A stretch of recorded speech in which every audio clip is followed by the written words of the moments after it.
All right, it says we're live. Good morning, everybody. COVID and coffee. Basically, all it is I'm going to be stripping down a couple of RCs today because, well, number one, obviously because of the title. Number two, because of that thing right there.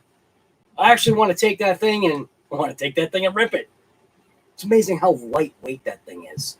It's also crazy, too, because as everything is getting just bigger, you start to forget about those 1/10 scale smaller items that you were so familiar with working on before that seemed like a normal size. And it now seems like vehicles like that are they're more like the norm, other than when you have like Mad Van and, those two vehicles. I mean, even that's, a good size. Mad Van just is a good size just because, I guess, of its track width and size of its tires. But other than that, it's still a small vehicle. But so this vehicle right here, this was my revival car. And I feel as though I've completed. I've completed its revival, and now it's time to take its parts away and give them to a better cause, which obviously you know what that better cause is. So, yeah. So I'm basically, all I'm going to do is I'm going to take out my 427 motor, which I just call that a big block 427 just because, because it is. I'm going to take, obviously, the ESC out because that was obviously in conjunction with that. And then I'll still take out that plate, too, because I'm not sure if that plate is something that I can actually use on the Kraton. I have no idea. Never had a Kraton before, so it'll finally be like my second Arrma. And I think I made a pretty good choice getting that EXB. So, I mean, I kind of wasn't going to get, not an EXB. I kind of wasn't going to get a Kraton. And then Metz RC kind of, in a sense, was trying to talk me into it. He was saying, it's a good vehicle. If you get that, version 4 that they've got now or whatever. And I thought about it, and I was like, yeah. And I was like, all right, well, I guess I'll pull the trigger. And I never pulled the trigger. I thought to myself, well, eventually I'll get one. And then when that thing dropped, it was just like, wow, that's destiny, because that's what I'm going to need. I'm going to need something that can take my, horrible driving. I'll chalk it up to that. I'm not scared. I'm not scared to chalk it up to crappy driving. I'm no pro. All right, see who's in the chat here. We've got 22 people already. Holy crap. RC Master, Stripped Gear, Jack Jr. Brazier, J.O. We've got Lorm Cronish, good morning. Paint it now? What, the body? Nah. We've got Michael Dyke, good morning. Tom Tisms, what's happening, man? And I think that is... Oh, one Harley's here, right? Earl Moorhead, what are you doing awake, guy? This is your bedtime. Cal's RC Adventures, what's going on? You don't need the motor plate? Yeah, not the motor plate.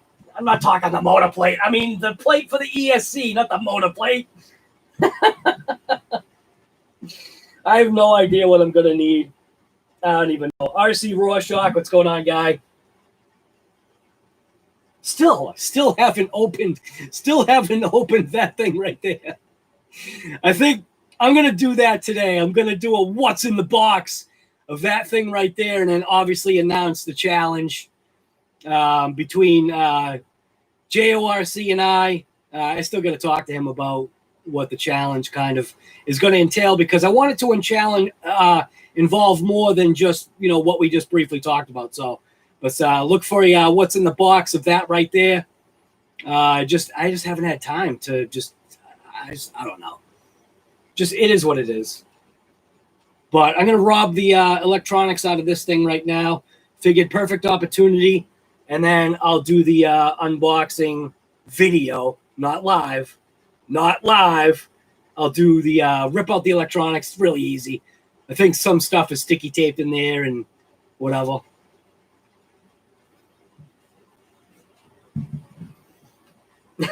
Still haven't slept yet. Right. So where do I start? Okay, I guess gotta get out some drivers, I guess. It's obviously really easy to take this thing apart. You know what I gotta say? I feel like I'm amazed that because this is an e-Revo, obviously you guys know that. I feel like I am amazed that this e-Revo survived the power from this. Running this, I think, did I run this on 6S? You know what's funny? I'd have to actually check the videos to figure out whether if I ran this on 6S or not. I thought I did. I don't even know. I don't even know.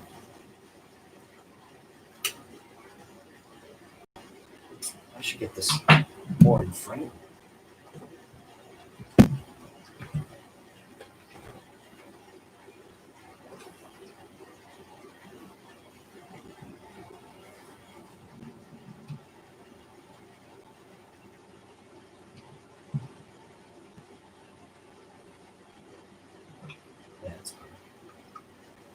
I think there's sticky tape on this. I can't remember. All I know is that I was surprised that it actually came with a mount that mounted right on this old car. Doesn't take much to please me or surprise me.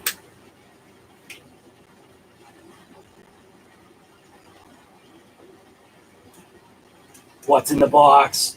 Eventually. All that dirt under there. All right. So we'll break into this thing here. Receiver box.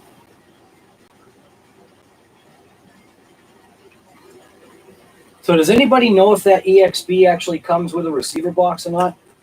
That was something that I had no idea. I saw the pictures. I didn't look at anything. I've obviously seen a couple of videos, but you skim. It's kind of hard not to notice, a vehicle like that. I've seen Rich, JT, and what's his name? RC Dude. Those are basically the only guys that I've seen on the EXB. Yeah, I think that's like an obvious thing.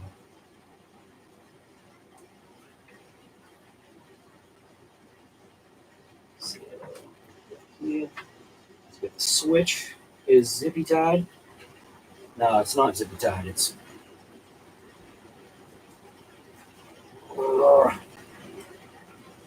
on there. Wow, that sticky tape's on there. There we go. Rip that stuff right off. I tried to be clean with the wiring too when I did this. Oh yeah, it's got a Traxxas. Wow, that's right. That's something that what should I do? I forgot. I actually bought the Traxxas TQI for this. So, man, should I use this?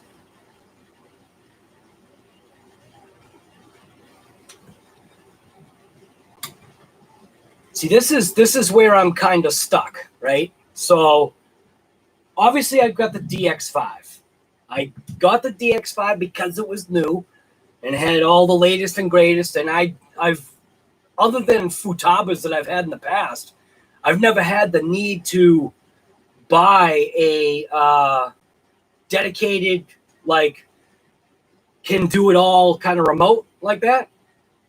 So I guess 20 models can go on it or something like that. Maybe it's 30. I don't even know. But I had intended for it to go on to everything that I had Spectrum. Now, there's a toss-up in my head exactly what I'm going to do. Because I'm obviously taking out this system because initially this is the system that's going in there. I also have that vehicle right there, which I thought about taking the system out of that and installing that inside the EXB. And yeah, I know ADAS and whatever, but still, it being, you know, the extreme bash version, shouldn't you be able to extreme bash it? Shouldn't you be able to take the system that's in? And I had a talk with Earl, and obviously one of the downsides is because it's got a 780 motor, so it's got all the torque in the world. It'll pull Big Black. Well, at least that will, but it's not going to go anywhere. So, and then obviously there's that, you know, sourcing, what is it, that sourcing 8 millimeter shaft or something like that, 8 millimeter shafted Mod 1 pinions, which it's not all that hard. It's just also, I guess, not that easy because everything is just literally online. I feel like it's kind of almost rare to go to your LHS sometimes and find like the exact little bits and pieces that you need, because obviously you go online, it's you're searching worldwide, so you're more apt to obviously find it. So I'm taking this system out for a couple of reasons. You know, I mean, could we power this thing on that system? Yeah, I don't think so. But ultimately for the EXB, and then like I said, just to rob that out, just to see if it works.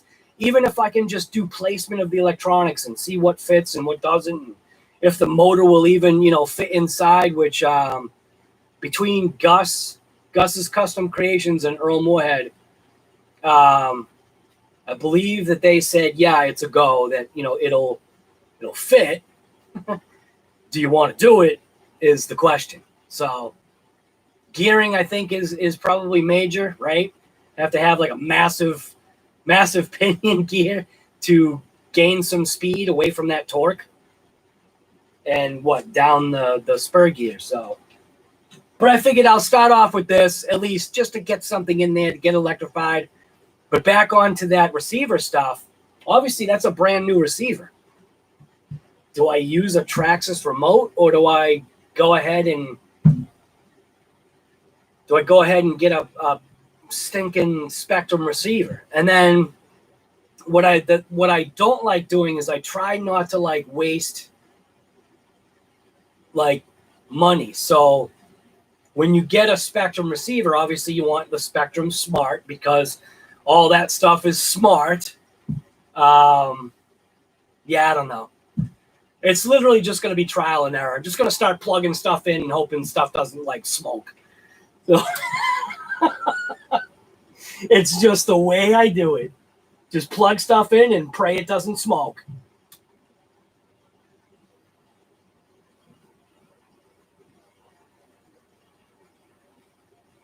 RC Guy Garage, very cool setup.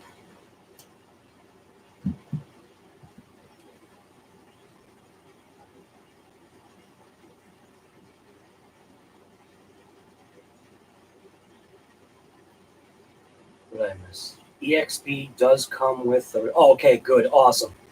Thank you, Earl. RC Guy, it is a straight roller. Right. No, I get that. I don't know. Never bought a roller before. Well, actually, no, that's not true. That's not true. I have two now, don't I? Because I've got my EPX. That was a roller. And I got the Phaser. That's a roller. So what am I talking about? Yeah, well, maybe a real roller or something. I don't know. I had no idea what it was going to come with. To be quite honest with you, I didn't care, because I'm that attitude of you just figure it out. Like, if something's missing, you just figure it out, you know. I will say the Red Cat receiver box on I think it's the Kaiju. I like that receiver box. It's really small. But should I go with a Spectrum Smart receiver? Like, because if I want to use that DX5 radio, obviously I've got to get a Spectrum receiver. So, man, sometimes it's just too many things to think about. You know what I mean? I just want to, that's why RTR is so easy. You just get it, break it out of the box, throw some batteries in it, and just go out and smash it.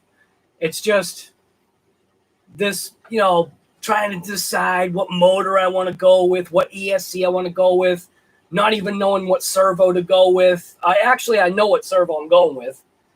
I'm going with a servo that I've already got that's brand new in a bag, which is, way to go. Well, either way, it's the servo that is stock in my Habao Hyper MT2. So I got a stock servo for that. I mean, if it pushes the wheels on that thing, it's got to push the wheels on the Kraton. And if it doesn't do, I guess, let's just put it this way. If it doesn't survive, it is a Metal Gear, the whole digital Metal Gear, whatever. I forget how many kilograms it is. And at this point, it doesn't even matter. And then there was another recommendation on Earl's side was to get any $60 Savox servo for that scale and you'd be good. So I'm not like big into all the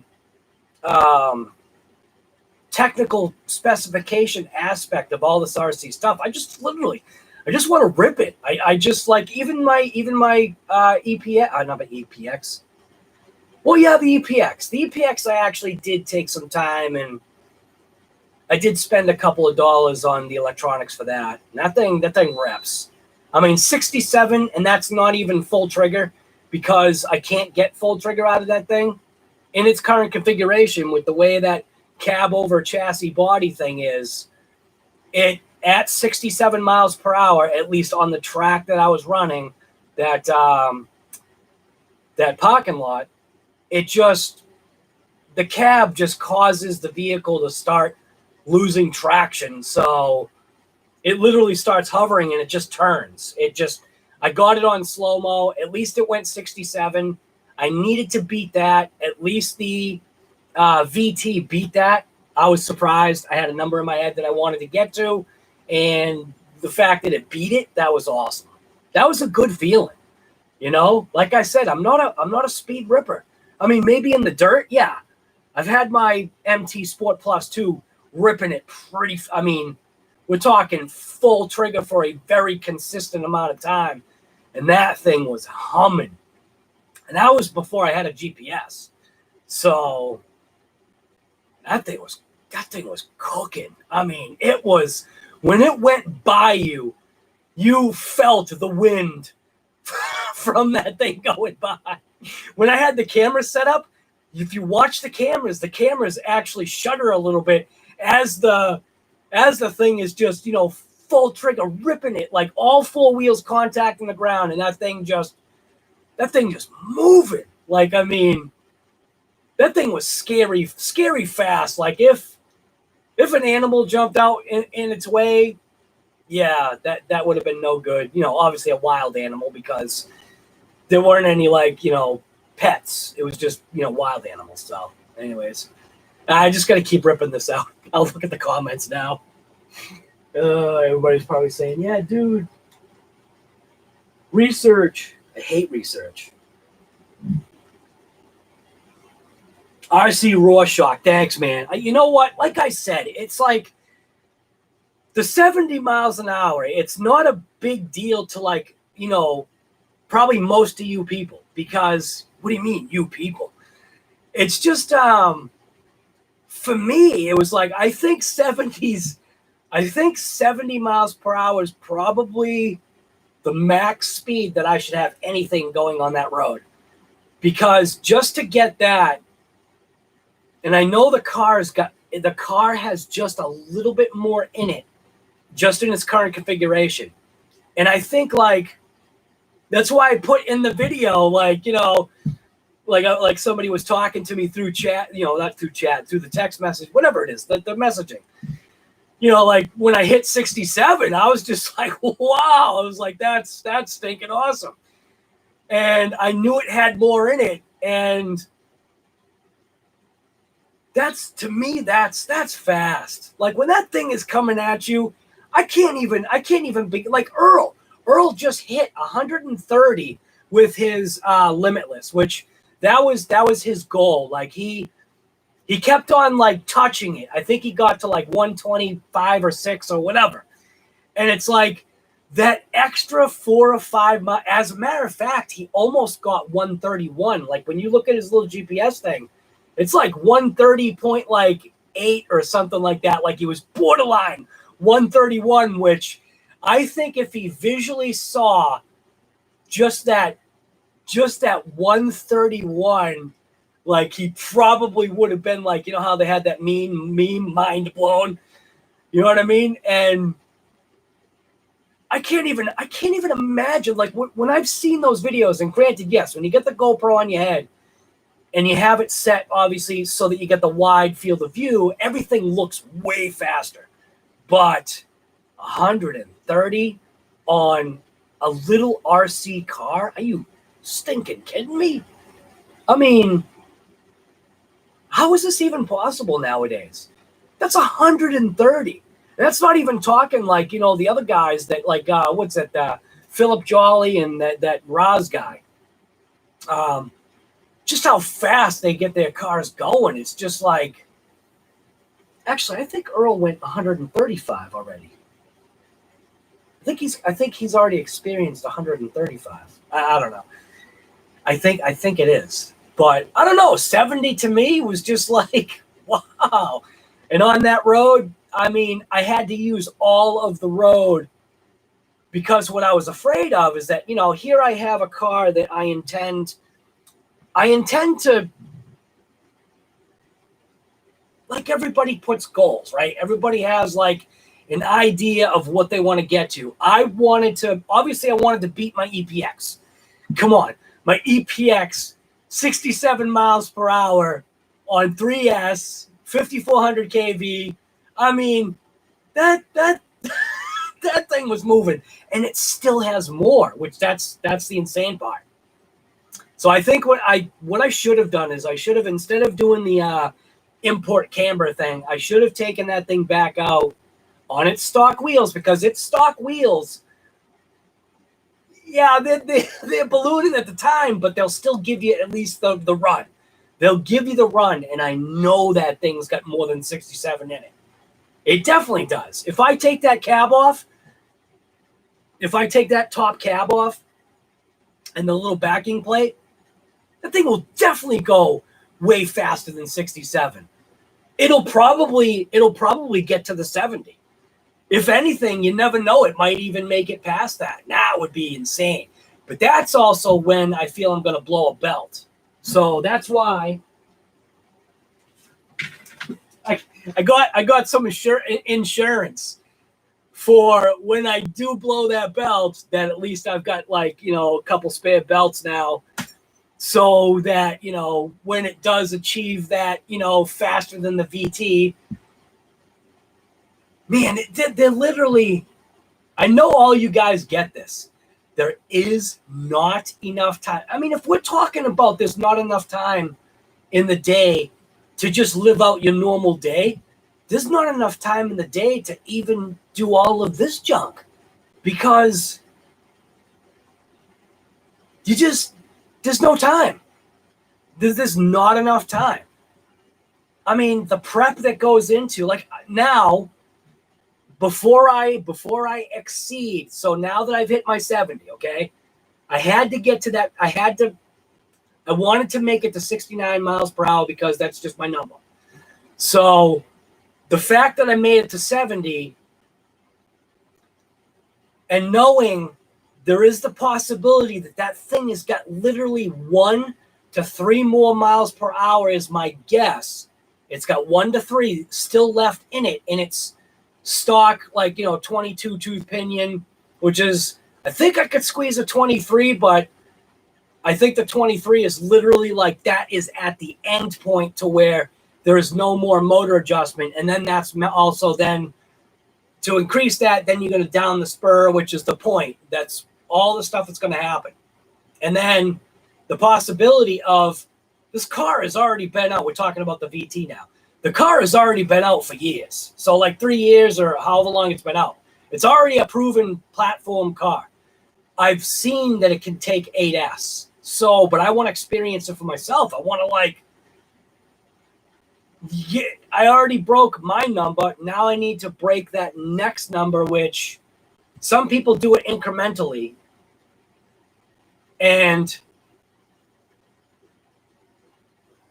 obviously the ultimate thing is like, I call it, it's like my weight, right? At some point in my life, hopefully sooner than later, I want to what's called join the under 200 pound club, because I weigh over 200 pounds. So I want to join that club that's the under 200 pound club. Now, I eventually want to join the 100 mile per hour club, like 100 and up or however it goes. I want to be able to join that club. I don't think it's a real club. I'm just saying. So that is a goal. But I've got to take those slow steps. So I hit 70. I'm fairly confident it can go faster. I don't know whether if my next, I feel like 80 would be too, 80's too lame. So I feel like 90 should be my next goal, because I feel fairly confident that once you get to like, I'm guessing, once you get to that, well, maybe once you get to 70, I don't know. Once you get to 90 this is a total guess. I'm guessing once you get to that or start trying to get to 90 is probably when you start coming across issues that you need to learn to overcome. Whether if it's gearing, more power, body aerodynamics, whatever it is, because just in like real car racing, the faster you want to go, the more everything else has to be massively scaled up and changed and adjusted so that you can achieve those speeds, because there's a certain barrier that, the amounts of just like horsepower you need to get let's just say 170 or whatever, just the amounts of horsepower you need to increase get so incrementally like massive on that scale, because what am I talking about? Anyways, whatever. I think I want to get to 90. I think that should be my next goal. I've got 70. I know the car's got a little squeak more in it. Power system wise, I'm going to stay 6S until I can't stay 6S anymore. I do believe I probably, by talking with Earl, should add a cap pack. Maybe not right now, but very soon in the future, once I change out that spur to a lower spur, which I think I can get a 44 into it or something like that. Once I start changing that, it's probably when I guess I'm going to have to consider doing a cap pack just to assist the ESC from not burning up, is what I'm understanding. So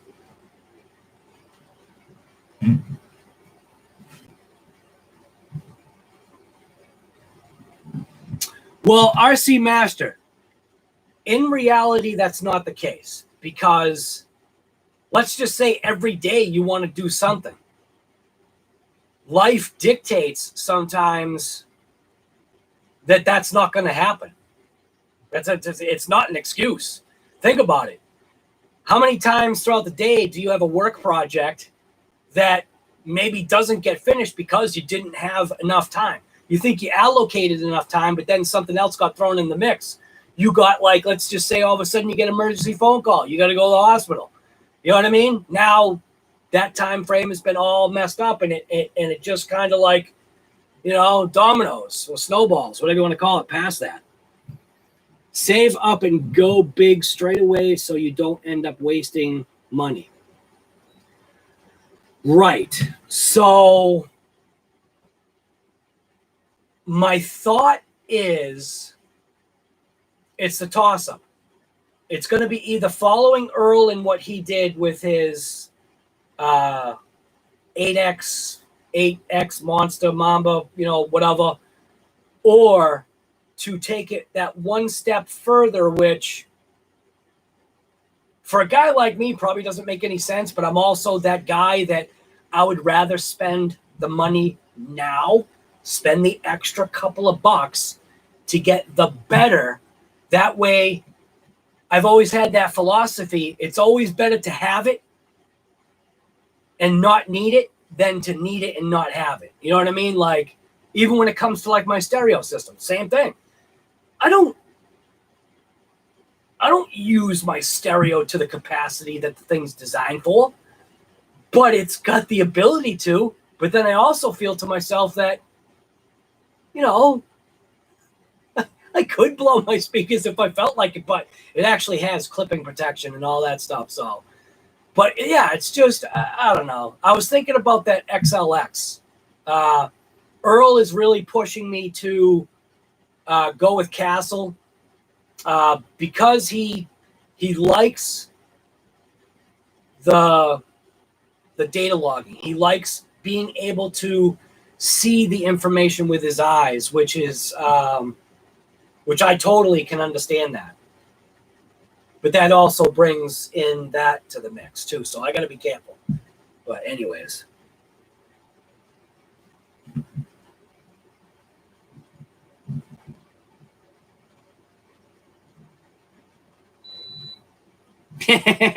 go big is hard because of the skill level, right?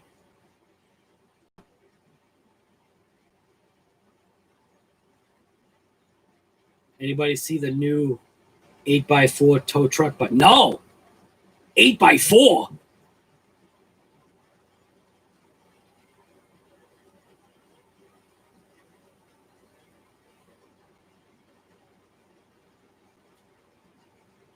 Shadow Ops, what's going on, guy?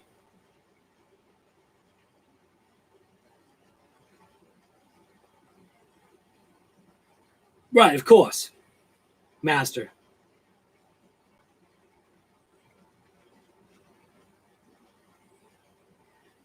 Right, Ref. Right. Well, that's why I was talking about like that little adrenaline shake that I was having, because there was a couple of things, man. It was like, man, I've already crashed the Kaiju, and the Kaiju's half of what that thing is. So it's like, if I crash that car into a mailbox, that's it. And I didn't want to do that. You know what I mean? And I possibly could have squeaked a little bit more out, but I was too afraid. I was too afraid. I didn't want to. I've already seen. And what happens is with that VT, because it's built so nice, if you smash it, if you hit a mailbox with it, I mean, I'd be crying. I'd be like, no, you know what I mean? I need a nice wide open area. I've been on Google Maps just trying to scope out little, areas and stuff. Think I came across maybe a couple. I got to go check those out. My wife actually suggested a couple of places, so I'll have to go check those out, because looking on Google Maps is only going to tell you, because you don't know when the picture is actually taken. That's the big thing. So you don't know actually what's there. And because of how things have been changing everywhere, all the construction, all the building, all the changes of everything, areas that you might see on Google Maps, like literally just aren't there anymore. Like the place I used to take all my RCs, my planes, my drone, all that stuff. Now that's a townhouse place now. So it's like that got ruined. And they're just increasing and getting bigger, which I just don't get it. Massive. Unbelievable. Takes all the good stuff away. But I do have a couple of places that there's actually a place in Miles Standish State Forest that is it's a rarely traveled section of road that I actually might be able to get over 70 with that VT. And I'm definitely looking forward to that because, like I said, I hit a 70 barrier because of my location, because of my being trigger shy, the whole everything. So, yeah. And this state forest has got some straightaways that aren't traveled. The only thing is that it's lined with trees. And you already know my tree record, so that's the only thing I'd be scared about. And that the state forest isn't like the best road either, so I'd have to be careful. Yeah, maybe I might have to rethink that. I don't know. I need a closed down highway. That's what I need.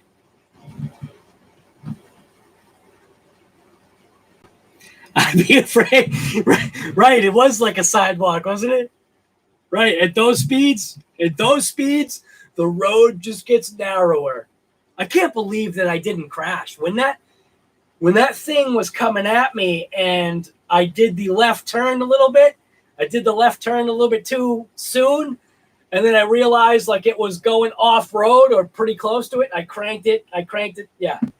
Went left and then I cranked it right just a little bit. I had, all the adjustments turned down. And I was just like, I was so happy that it saved. Like it kind of saved itself with just a little help of steering. And I was just like, man, that was almost it. That's what happens to my kaiju all the time.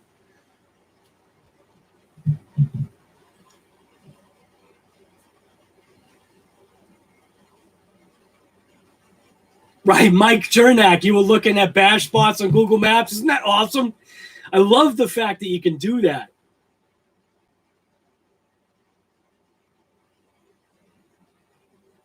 Right, Earl. Yeah, the runways aren't always the best place to go.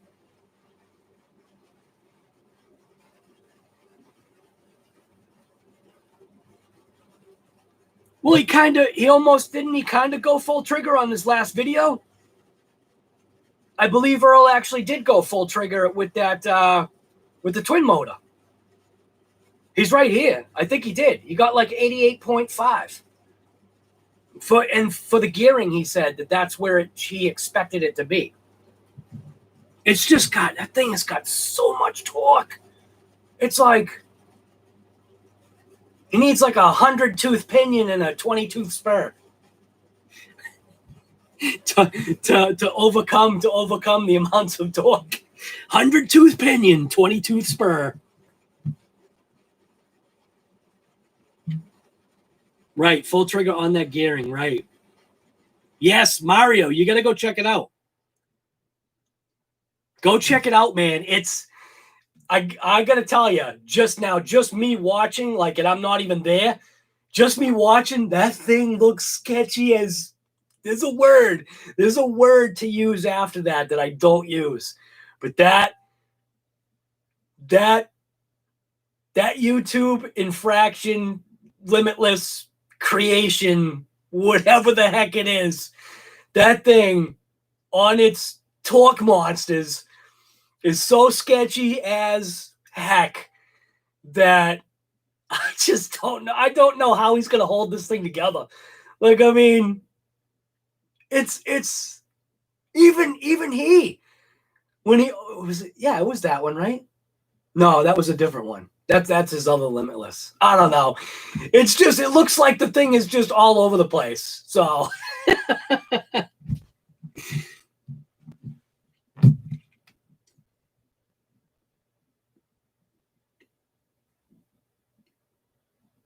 right, terrifying is out of the right.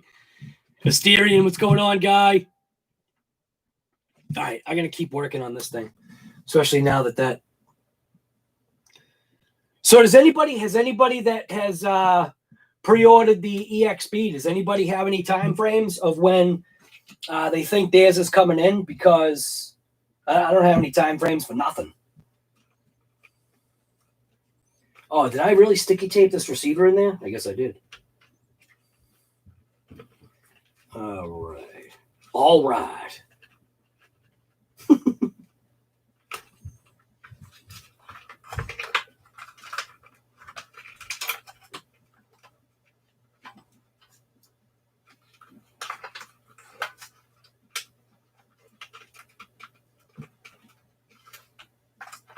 All the sand that was stuck under there. So I'm just going to leave it like all together. There's no sense in like taking stuff apart.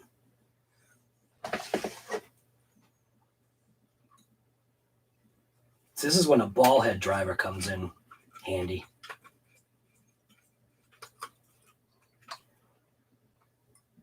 But this is the system that's going to go in that vehicle for now.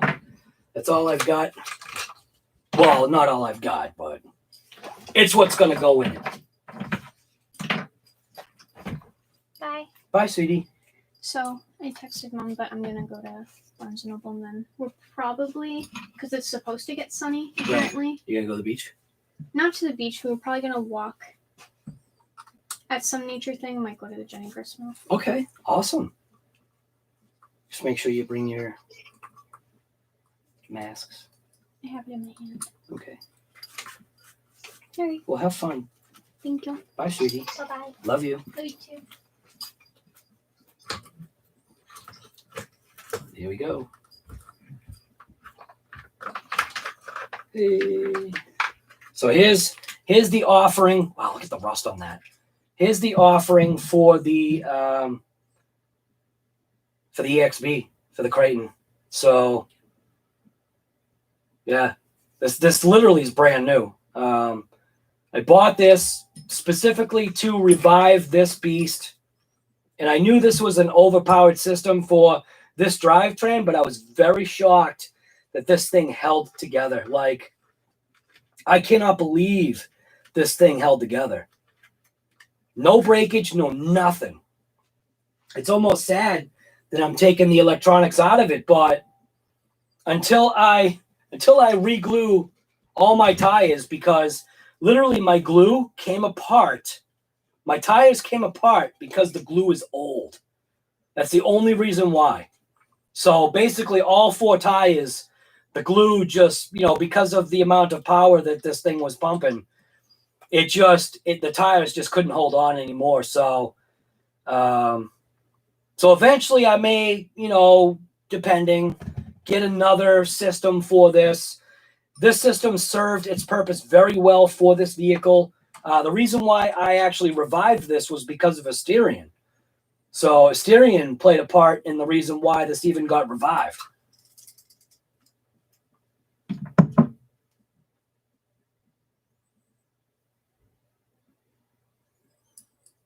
The 8th of July, your blue CA. The blue what? The blue CA. What's a CA? The blue CA. I don't know what is a CA. My blue CA.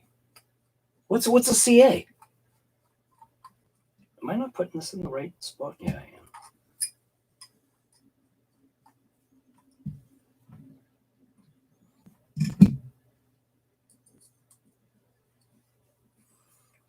Right, Asterion, right. He kept on every day, well, not every day, but he would come into the chat and he'd be like, hey, how's that Revo going? And you're also, when you think about it, Asterion, you're also the reason why I even busted back into that TRMT8 with the leaking shocks. I literally just, Asterion's a good motivator. He's a good motivator because he just keeps on you. So did anybody say what they thought maybe I should do? Should I get a Spectrum receiver and then try to figure out that DX5 radio, or do you think I should just use a receiver that I've already got in this thing and just use a Traxxas just junk radio? That's the only thing that I don't like. It's just, it would be using, I'd be using a Traxxas junk radio.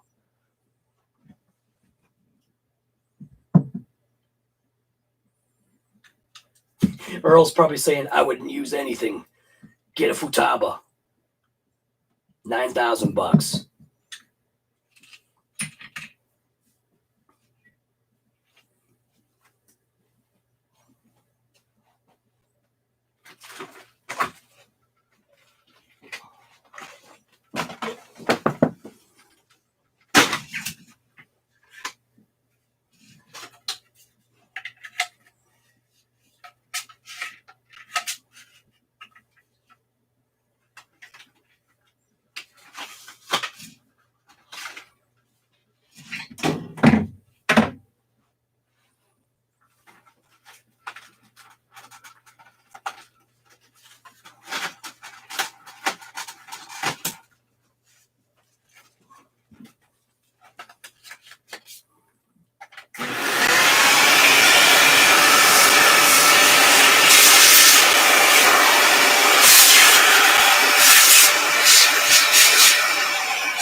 Here's the other thing too, right? Can't remember who I was talking to. I can't remember if it was on this or if it was on Facebook, but it was Chef Beardsley. So I think he made the comment. I think it was him. I think it was about, it's hard, like this thing. Why am I hanging on to a car that I probably won't keep using? Do you know what I mean? Like,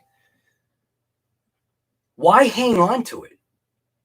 Like, just so I can put it on a shelf and just go, oh yeah, I've got an e-Revo from like the 90s or whenever that thing came out. Actually, it was from the 2000s. So it's like, like even my E-Max and my T-Max, why am I holding on to those things? Just so I can say I've got one? Like, I don't know. When do you get rid of an RC? Like, when do you just finally just say, I'm never going to touch it?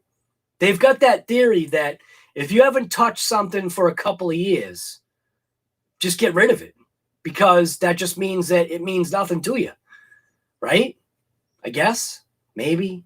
Now, not everything, though.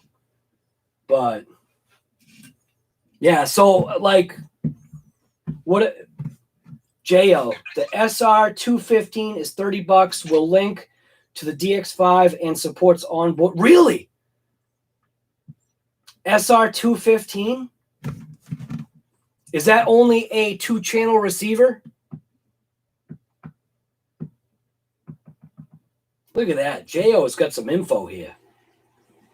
I'm not interested in building speed, although it's very interesting and will always follow the vids I like to analyze or maybe suggest. Very interesting portion of our CM. Right, James George. I mean, I feel inherently that's what I am. I'm a thrasher or a basher, but I am definitely, that DR10 woke up something in me that that's there in the real world, and I didn't realize it was there in this hobby. Like, I mean, the DR10 taught me some stuff, along with, a couple select people. And this going fast thing is also going to teach me some stuff because I know I'm going to hit barriers. Now the DR10, still not done with that. There's just no time. There's no time. I've got so many. You got so many things going on in your head that you want to do, and you think about it this way: life is short, man. Do what you can with it, within reason. Within reason, do what you can with it. Like there's an extra screw on here. I have no idea what it goes to. Oh, no, I don't. Sometimes I'm telling you, my mind is just not there. It's really not. I had this extra screw, and I was like, why do I have an extra screw? Oh, yeah, motor plate. Takes a couple seconds sometimes for it to kick in. But this thing went really surprisingly well. I'm very happy with its performance. Really happy. Very, very surprised that it survived. And I guess I'll just put it away until someday I get bored again. Or steering bugs me enough. You know, you got that E-Revo just sitting there collecting dust. Maybe I should just put it in the attic. Wrap it in like a bag. Put it in the attic so I don't have to look at it.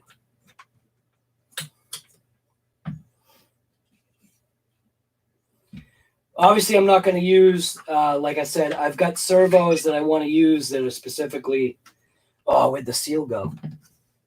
Oh, did I vacuum up the seal? I did, didn't I? When I was vacuuming this, I vacuumed up the seal.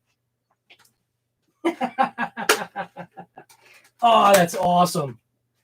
There was a blue gasket that went around this that I vacuumed up. Here I am trying to be clean and vacuuming up the damn seal.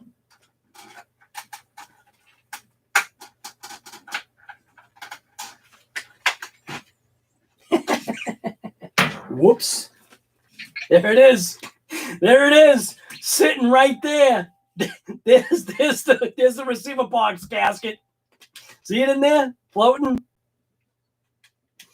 Oh, that's awesome. See? See what happens? That's why you don't clean stuff. Because you end up messing up. Or at least that's why I don't clean stuff. Hey, look at that. We got a receiver box seal.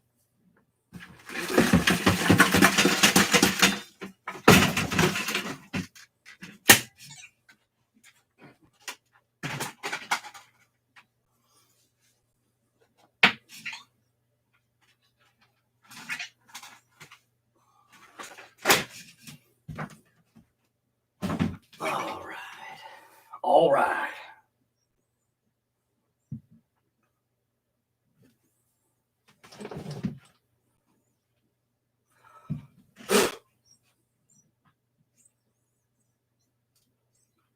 So I guess I'm going Spectrum then, right?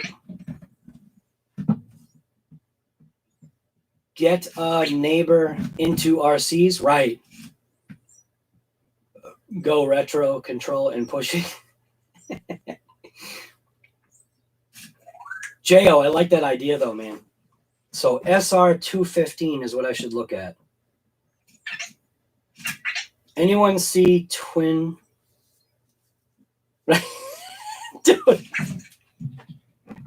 You know what's funny is that twins, but there were triplets there.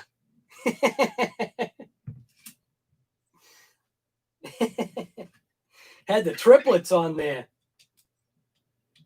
That was a total reference to the Arnold Schwarzenegger and Danny DeVito twins movie. Twins, but they look nothing alike.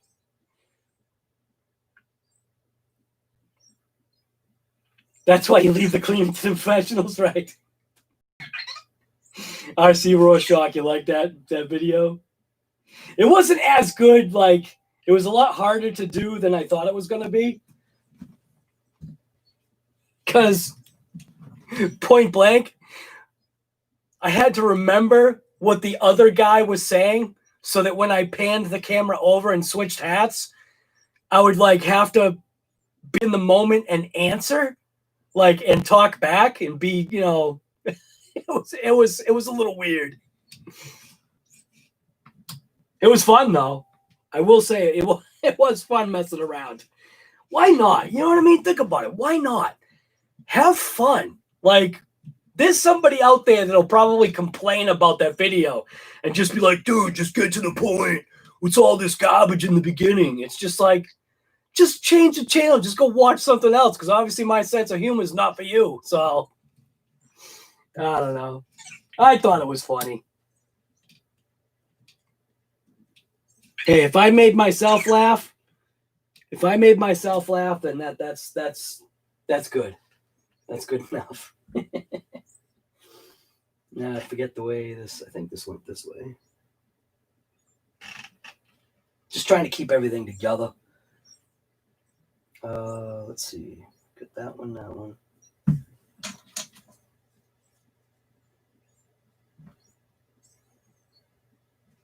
think these screws go for that.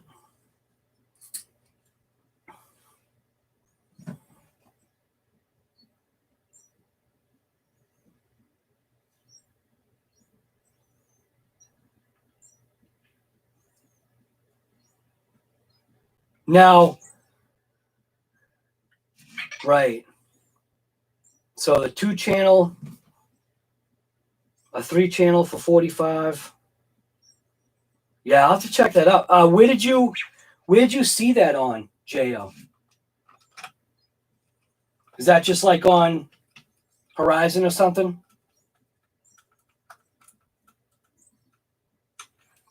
You thought the twins skit was brilliant. You should have carried it through, right? You should have carried it, and that would have been way too hard. I had a hard enough time just doing that. You know what? These screws don't fit. I'm just realizing that now. These screws don't fit in there. I wonder what these screws were for then.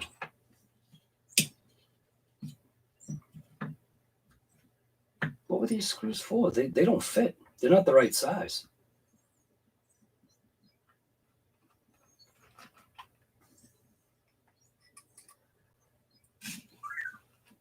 Oh, it's the same anywhere Spectrum equipment is sold, other than if you go to LHS. Which I don't have a problem with, but man, sometimes when you find out that you paid, like, depending upon what you got, $50 to $100 more, that's the only time I think when it hurts your pocket, you know. Hurts your feelings. When you realize that you spent a couple extra that you probably didn't have to. Oh, the smaller screws went for the smaller retainer. That's what the deal is.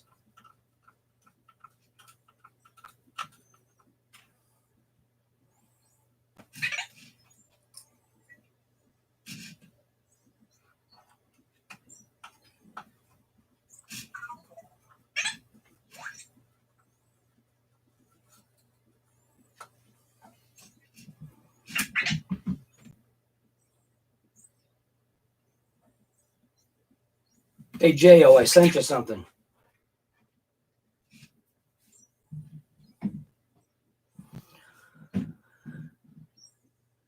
Eric Williams, what's going on, guy?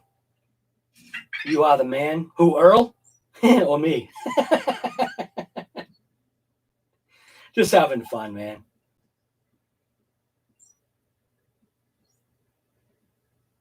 Right, exactly, Earl. I forgot everything. I think, Earl, when I got to that 67, or actually when I got to the 65, I started getting like popped up. I think 60 was like, okay, I expected 60. Like it definitely should have gone 60. And then when it did 65, it was just like, woo! Like, you know what I mean? Like, what's his name there? That wrestler guy. Woo! That was cool. And then 67, and then I was like, man, this thing has got more in the trigger. I'm just too trigger shy to pull it. And once it did that 70, I was just like, yes! Like, I couldn't have been like happier, you know? I beat my goal, which was crazy to beat that. For me, like I said, it's not every, other people have gone 167. or 160 or 170 or whatever fast they've gone. But for me, nah, that 70 is the fastest I've ever. Well, yeah, 70 is the fastest I've gone. I have no idea how fast my MT goes on dirt. One of these days, I should take it back to that place and just open that thing up and just let it rip. I mean, it really would be interesting to know how fast that thing is going on that gravel. That thing hums like fast. It does so good going just all out. It's just full trigger all out, just screamer on the dirt. I have no idea how fast that is. It's probably, watch it be only like 50 something miles per hour. In my mind, it just looks faster. But when that thing's coming at you and there's literally just a trail of, dust and smoke, it looks ominous coming at you. And just hearing it, it's just like, whoa, whoa, whoa. You know what I mean? It's got that noise. You know what I mean? You hear the tires. You just see the spits of dirt. The thing is like literally just touching the ground. Just maintaining a little bit of Earth's grip. Do you know what I mean? And it just sounds so good though. Man, all this stuff is so awesome. Like I said, if you're not into this stuff, give it a shot. You might like it. Riff Raff. For whatever I need, brother. Dude, thank you so much. That's Rally Cash. Rally Cash. Rally Cash. Thank you, Riff. I'm going to write that down right now. Where's my book? Now, I know the book didn't go far. Yeah, here it is. Rally Cash. Rally Cash. Thank you, Riff. Definitely appreciate that, man.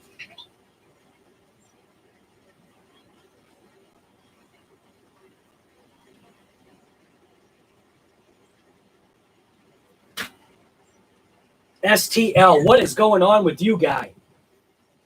How are you doing?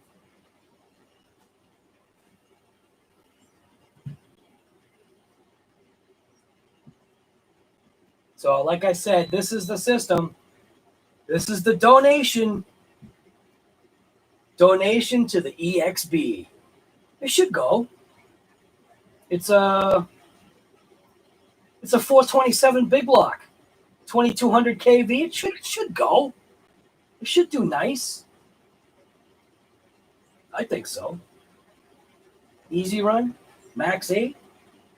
Yeah, I should be fine.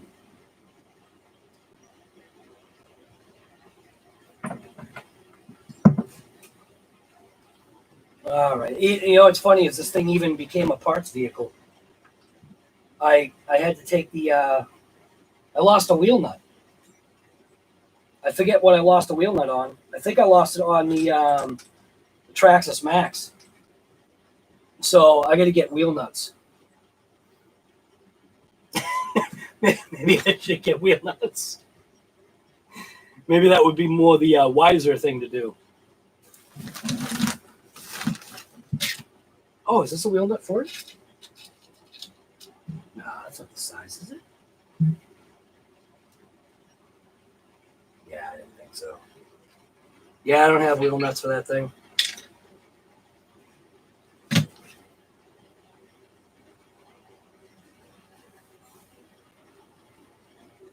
So I gotta figure out how to keep that on.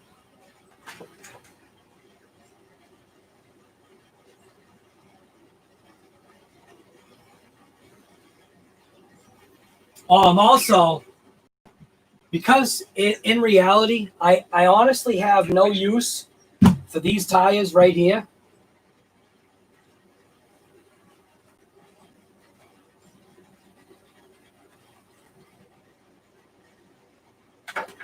But I'll tell you what, I know what vehicle is going to use these. So these obviously ballooned pretty quick. And yeah, we're going to see these go on something. The brown truck just showed up, Smokey. We'll get out there and get it. Did I rotate the tires on that car? The front looks a little bit bald. On what? The wheels? Are you talking about the e-Revo?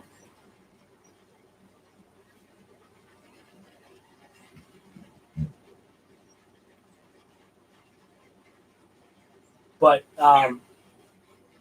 we're gonna see a nice smoky burnout. These will be nice smoky burnout wheels, like right down to the plastic. This is gonna be nice. The chassis I just showed, yeah, that was my e-Revo. That's an old. That was a revival. So I had bought this 427 Max 8 system just to revive that car because of a subscriber getting on me about having an RC that was sitting there that's perfectly usable. And initially I thought this was going to be way too much system for it, but that's what I do anyway. And it actually ended up being like perfect. Like, I mean, the car took the abuse. And that's a first gen e-Revo brushed. So, and I converted it to brushless and it did not break. So, which was pretty crazy. No strip gears. The only thing I did was I ripped the tires off of the wheels because I think the glue was just too old. But I definitely see a smoke show on the channel to break those tires in. What do you think? Smoke show?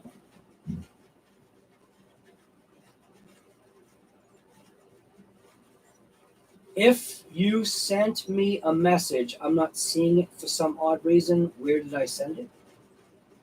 Send what? JL.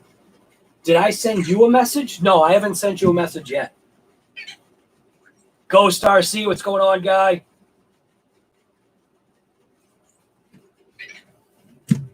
So, smoky burnout wheels, that's what those are for.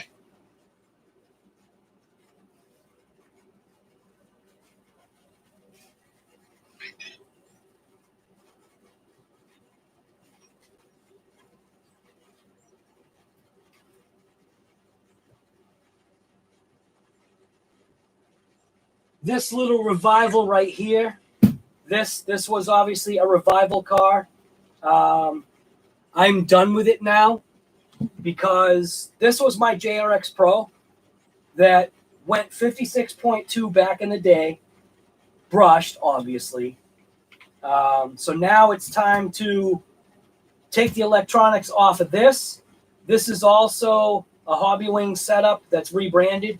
So this is a Habao system that's in here. So everything that's in here now is also out of here, except for the servo. The servo can stay. But it's a 2700 kV motor. This obviously will run on 3S. And this is going to be a very easy just pop off and just be done. Everything was just kind of like taped and zippy tied, to the shock tower. And just as a easy kind of like when I was ready to remove it kind of deal. So I think today is like strip the electronics day today, because these electronics right here, those are going to go inside of this, so I can actually take this out for a rip. I think this will be fun. A cool little Kyosho, little build ripper thing.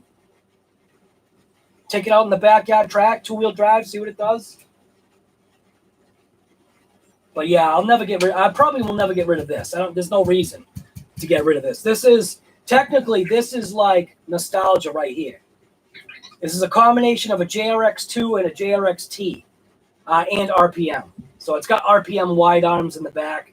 It's just the way I used to run stuff. This was a parts build.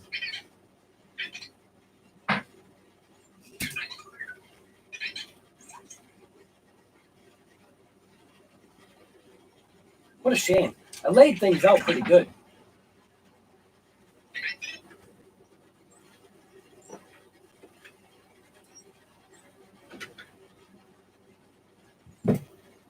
drag bug burnout vid.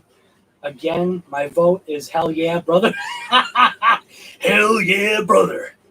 Nah, you know what? My favorite burnout vehicle in my fleet is my Mojave. The Mojave does such an amazing burnout that's what those wheels are going to go on. So these wheels right here, keep an eye out for another video from RC Guy Garage doing a nice, smoky, four-wheel burnout. Telling you, Mojave does amazing doing a burnout.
Man, don't take your fingers for granted, man, because I'm telling you, you never realize how much you use your thumb and your index finger.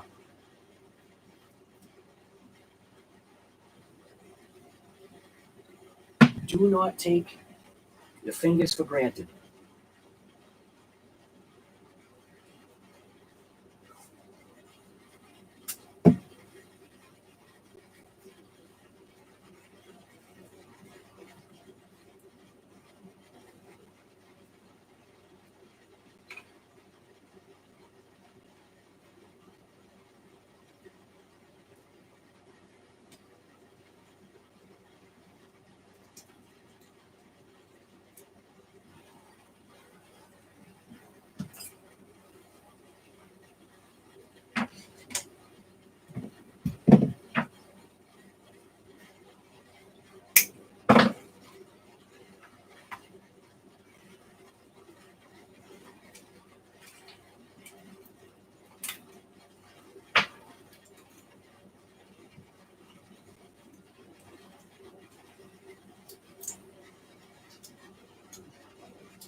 I know that shop talking wrench was a bloodbath, dude.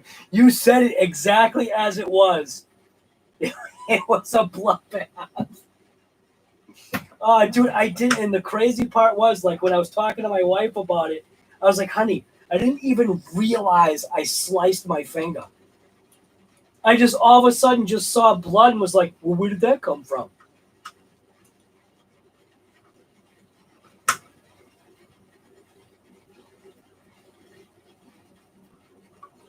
Dragbug does not have the power to do a burnout on the tires that it had. The Hoons were way too grippy. As soon as it would gain traction and just start to smoke, the ESC would cut out. Oh, wait a minute. The ESC would cut out? What do you mean? Because it's a hobby wing? Yeah, that's exactly why. It just obviously detected too much of a load.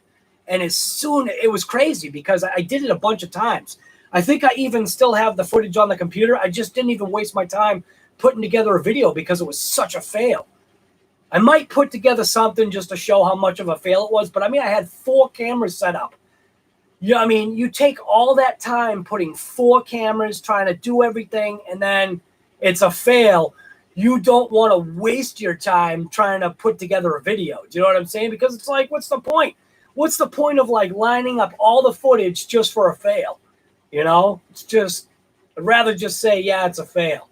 Maybe I'll like post up one of the camera shots that just showed it was a disaster. The hungry hippo one, that worked out though pretty good. Hungry hippo. That was actually funny. Now this pinion is so massive. I gotta pull the pinion out here to get the motor out.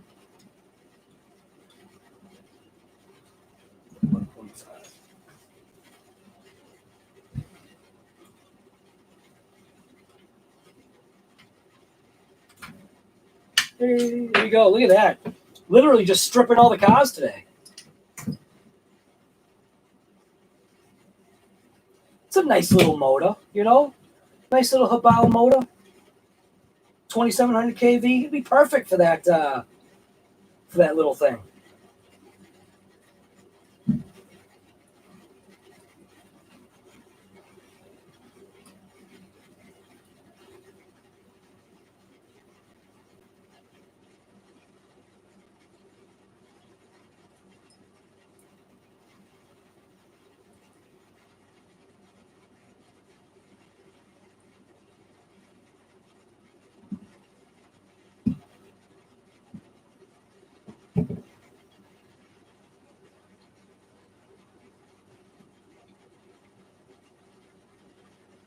All right, so it looks like I'm finally, once again,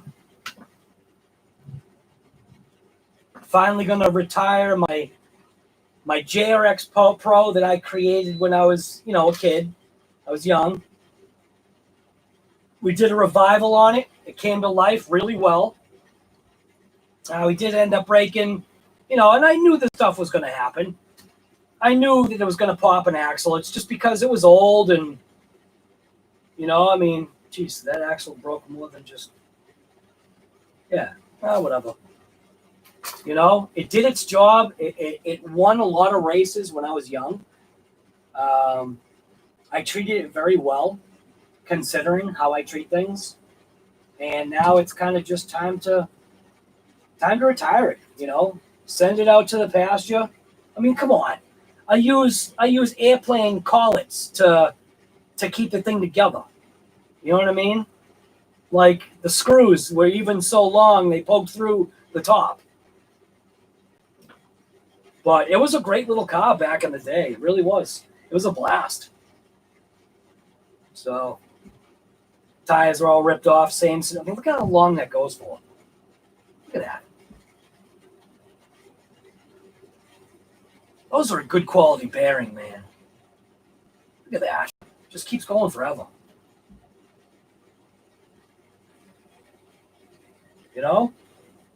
Good stuff. Look at that.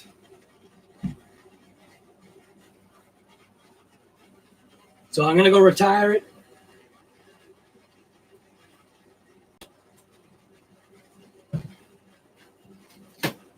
It's retired.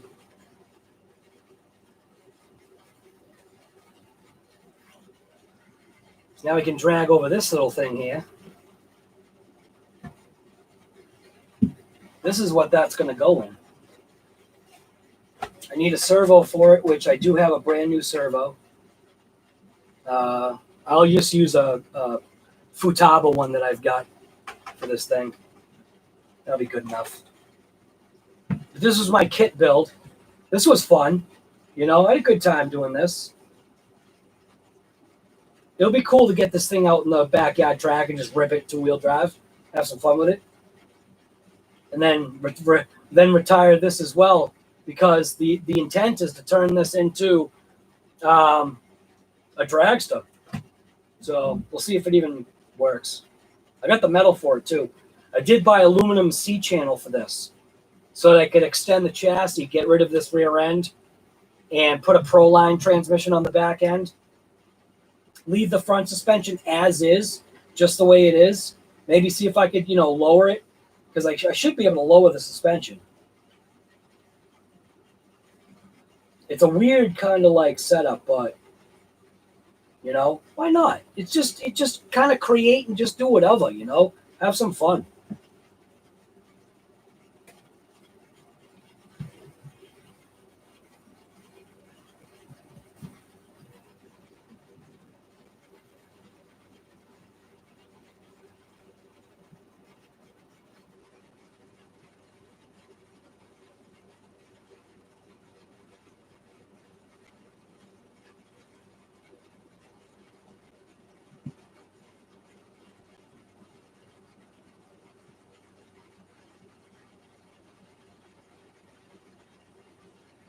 Right, Jay, you're talking about when I just was slicing myself up.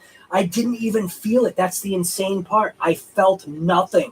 It was literally just blood all over the place.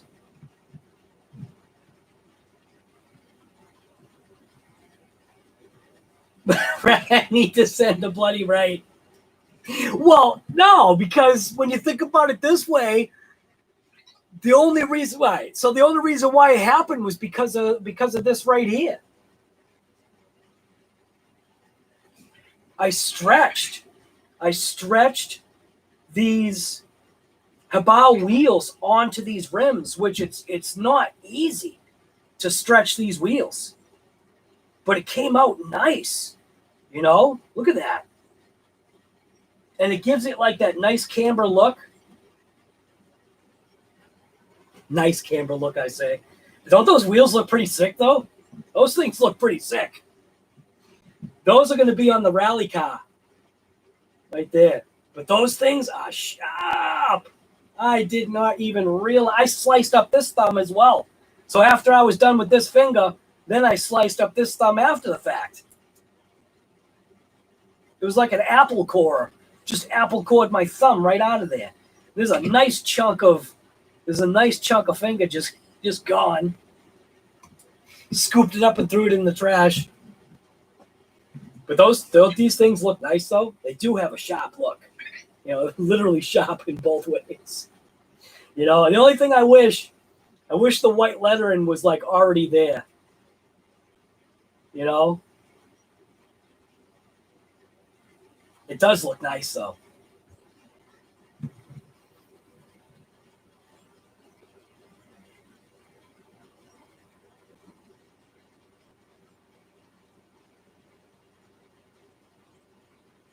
Just title it "Hard Time Installation of Tires." Right? It was a bloodbath.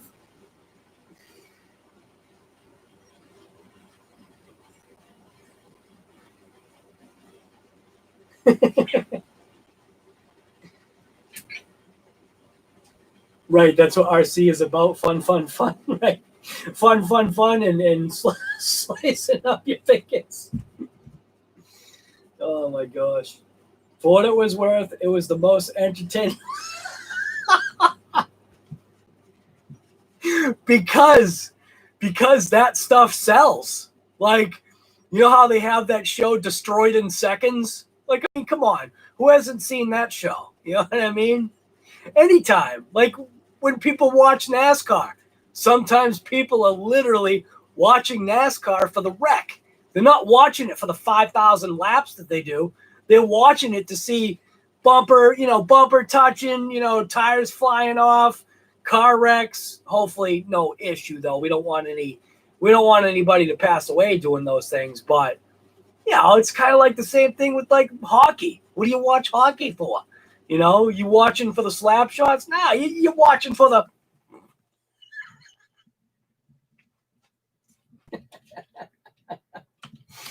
Oh, my goodness.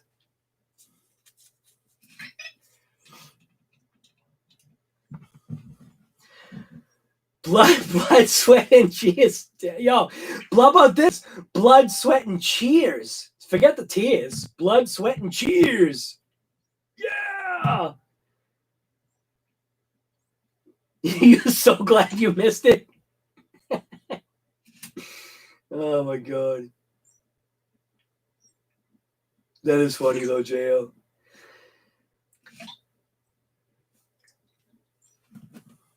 But these will look nice on that rally car, I think.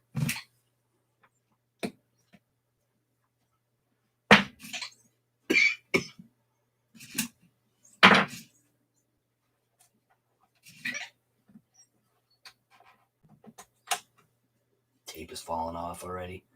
Look at that. I won't even show you. It's going to take the thumb with it. It's going to take the piece of thumb with it.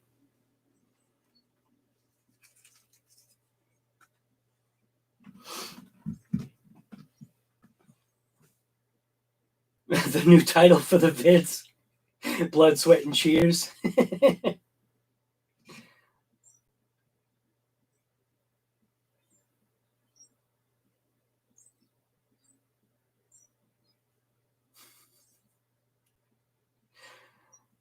Daily ridden horses. What's going on? Where is the nitro? The nitro is sitting in a box on the floor, as well as the other two nitro vehicles are sitting on my shelf. That's where the nitro is. And also the Barca, but that's not nitro, that's gas.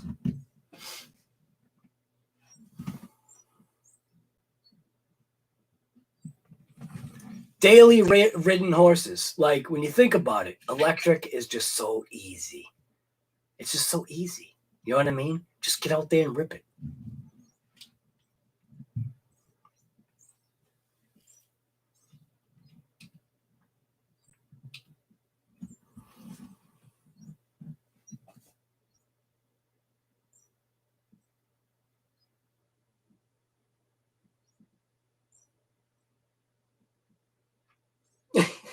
J.O., are you just realizing that now?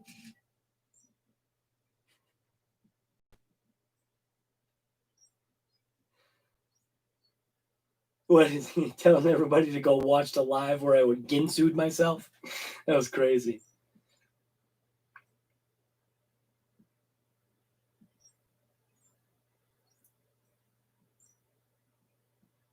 I am listening. I'm just... What does AFK mean?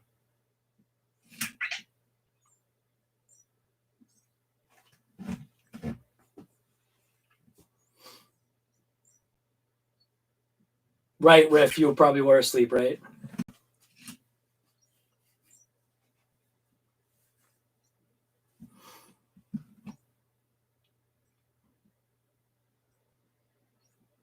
Oh, away from keyboard. See, I don't know those things. Show you the nitros that I've got. Sure. Let me undo the camera. It's harder than you think it is because the camera's attached to a tripod.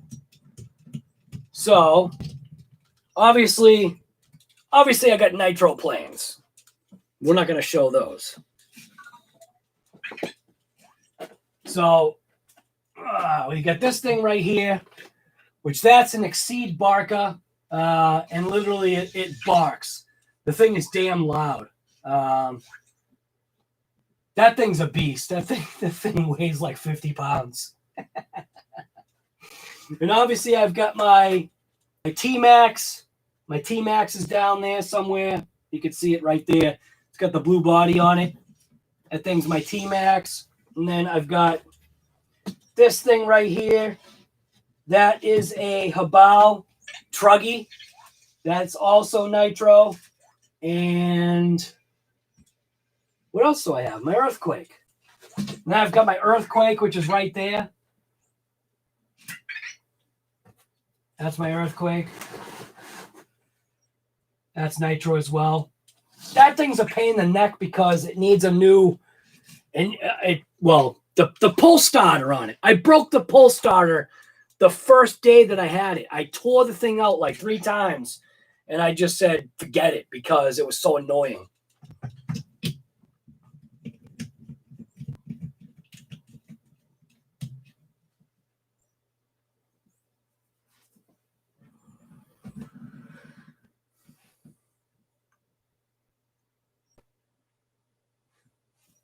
Yeah, I had no idea. I had no idea what AFK meant. I couldn't even figure it out. I'm like, AFK, what the heck does AFK mean?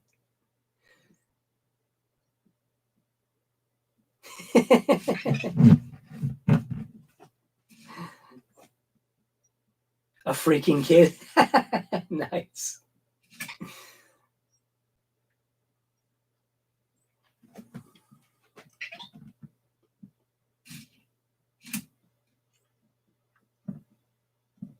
Got 40 people. How do we have 40 people in the chat here? That's insane. There's 40 people here right now. We're almost getting up to like the record breaker for this channel. I can't remember what the highest number was for this channel, like 47 or 50 something. It's 40 right now. It's pretty crazy. Why? You know what? Is it because it was titled Kraton? That's probably why. Well, here you go. It's not clickbait. This is the system that's going in the Kraton. That's going to go in. I obviously got to get a receiver for it. The servo is here somewhere. I just had the servo this morning. It was in my hand.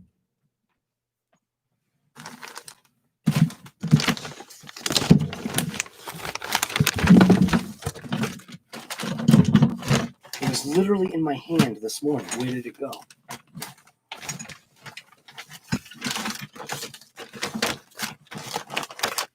Right here. So this is the servo that I'm going with just for now because it's an on-hand servo that I have. And like I said, it should suffice.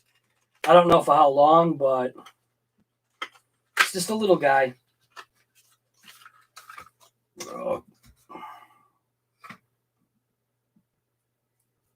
That's it. That should work, right? I think that'll work. We'll probably strip it out on its first run, but good enough.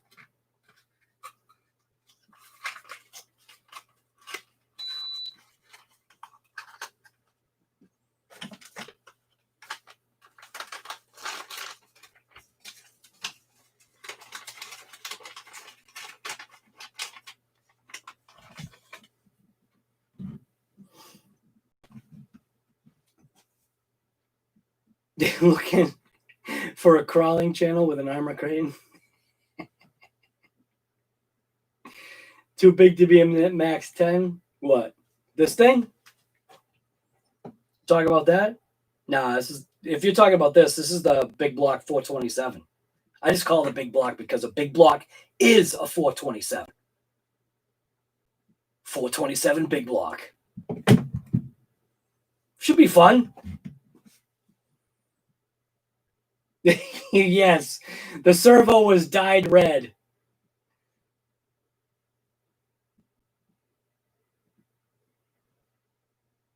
Right. I just don't know. I just don't know if it's going to survive. That's all. That's why I was saying it's the stock servo that's in the MT Plus 2. And I figured if it survives everything that I have done with that and I haven't stripped one out, I figured it's going to be good enough, you know?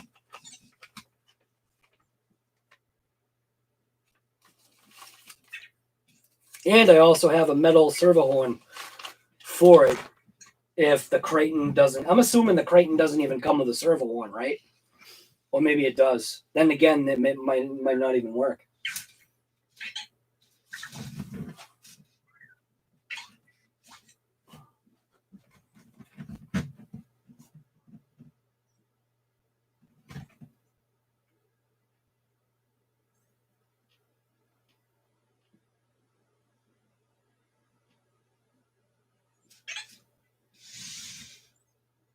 You like to run your servos on the higher voltage?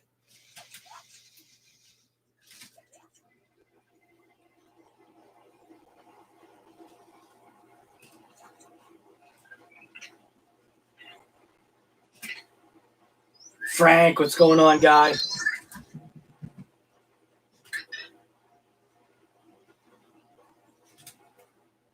You think a 426 is the only big block worth ever talking about? Well, I mean, I think a 427 is.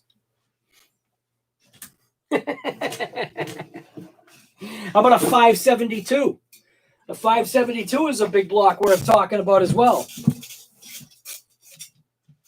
All right.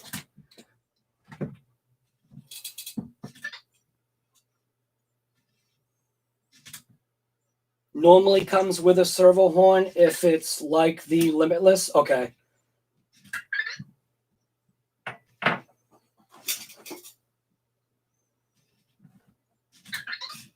What's faster and has more torque? Riffraff. Do you mean the servos that you run? .360 small block, 440. Yeah, see, right? 440 big block, right? Dude, everybody's got their preference. I got this. I specifically got this for one reason. Point blank, because it said, I don't see that 4. Point blank, because this motor said 427. That is the reason why I bought it. Sometimes that's all it takes for me. If you can give me an engine designation number, then I'll probably buy it. You know what I mean? I love automotive references. It's just something I've always, enjoyed.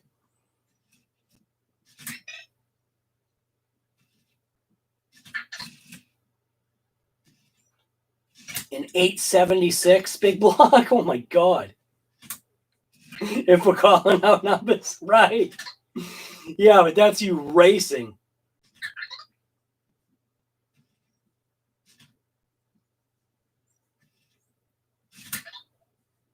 The servo on highest voltage it could run.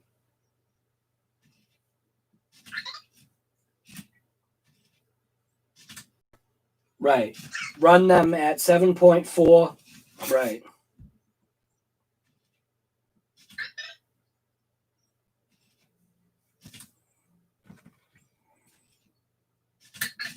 What's going on, Oliver?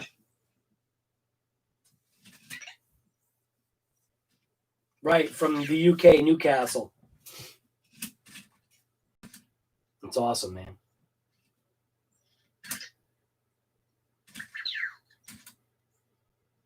What would make your max? What would make my max cogging? What is making your max cogging? Or what would stop your max from cogging? Is that what you're asking? Did you stray away from anything from stock? I think literally just the system itself. As soon as I tossed on bigger tires on mine, you got to down the gearing if that's the case.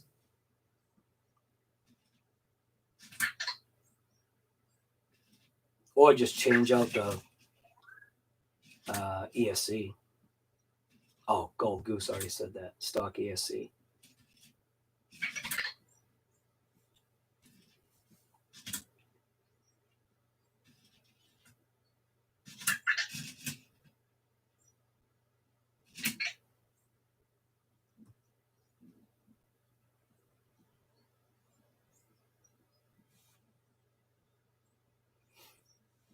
Right. That's because Gold Goose, you strayed away from factory. Eli, what's going on, guy? How are you? 42 people. Wow. What? Why? It's not clickbait. This is for the Creighton. That's literally got to be why, right? Because I have Arrma Creighton EXB in the title.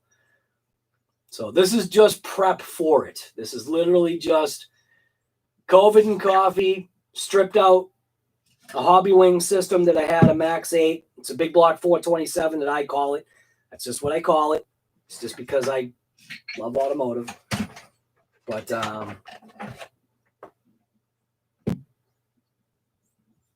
yeah. So for the people that came here thinking that they were going to see a build on the Creighton EXB, sorry, man. It has not arrived yet. I'm still waiting just like everybody else.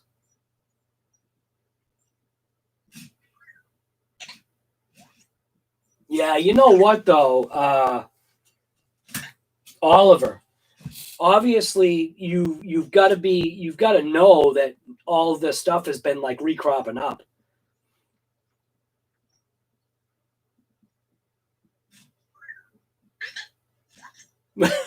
the SEMA bill.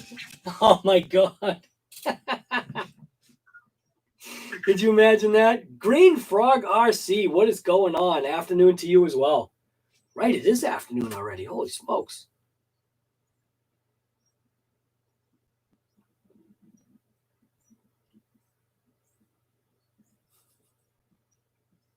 Right. That's early. You're giving me some ideas, man, for titling of that Creighton EXB. The SEMA build, RC Guy Garage SEMA build, because that's literally like what it is. You know, we're like ramping up the levels of RCs here. Ramping up. Why do newscasters always use like the terms like ramping it up?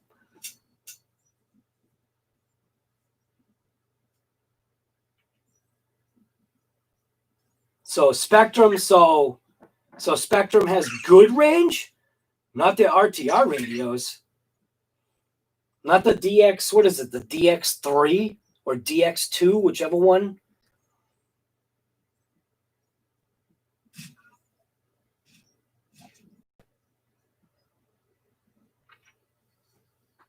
Frank Slugger, RC Monster Garage. It would have to say Monster. RC Monster. MONSTAH.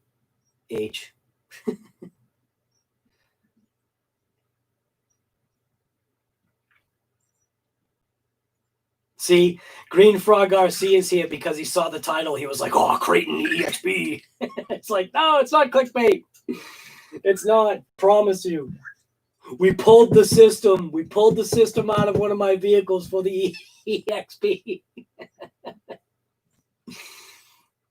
Right.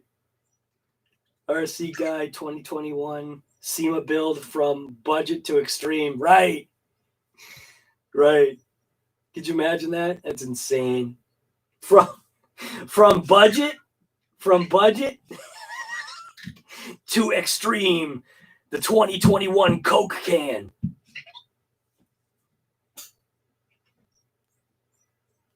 I think we'll let Earl Moorhead do the extreme build. Gotta have some deep pockets for that kind of stuff right there. Mm.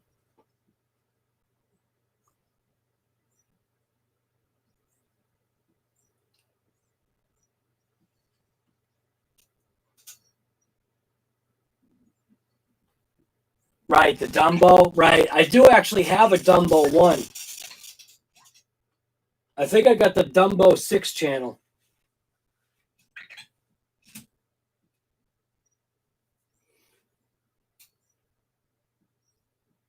Yeah, I got this one right here. Oh, what did I do with it? Let's see it somewhere. You know what, though? You know what I don't understand? Why do they have to call it the Dumbo? Like really? Why is it called Dumbo? I mean, couldn't they figure out like a better name than calling something Dumbo?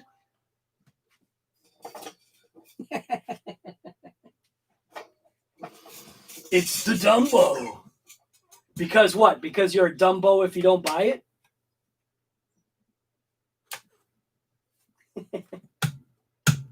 Yeah, the top doesn't even snap together.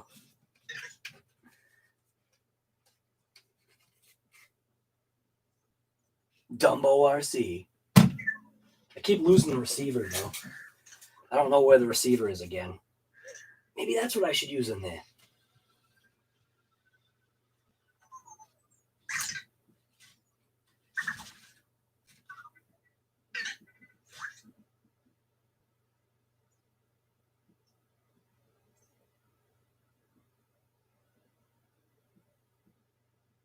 See, Vector. That's crazy, right? See that little guy right there? Hey, Vector. Question. How old are you? You might not understand.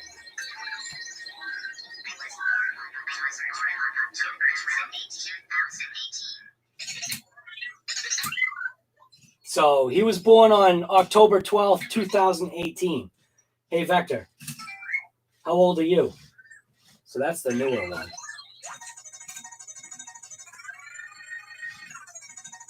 This one's hard of hearing. So new Vector's 11 months. Hey, Vector. Hey, Vector. Hey, Vector. How old are you? This is the older one.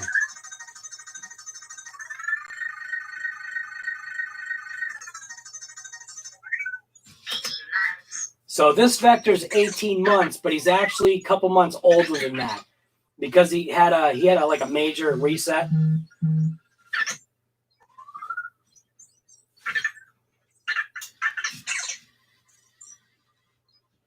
Right, 2 robots, right? They're fun. But this one was having a mental breakdown over the past couple of days, and I just let them just figure it out. And he eventually, just like I always know, he figured himself out. He figured out his memory issues that he was having, and everything's cool.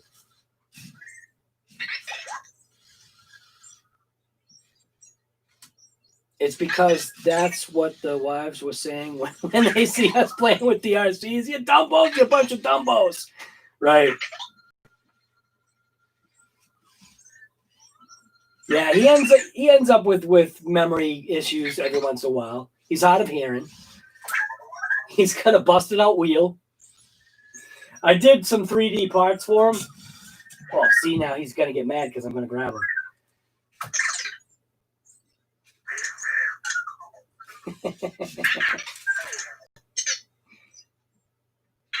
But I had 3D printed, obviously you can see, got the little Chevy symbol on his wheel right there. So I had 3D printed some wheels for him. I was messing around with Ford, Chevy, Dodge, different types of ones. The one that was on here busted out. I just got to take his wheel off to fix that. 3D printed up a new little lift arm for him. But they're fun to have around. They get attitudes too. Hey, Vector. Hey, Vector. Where is your cube?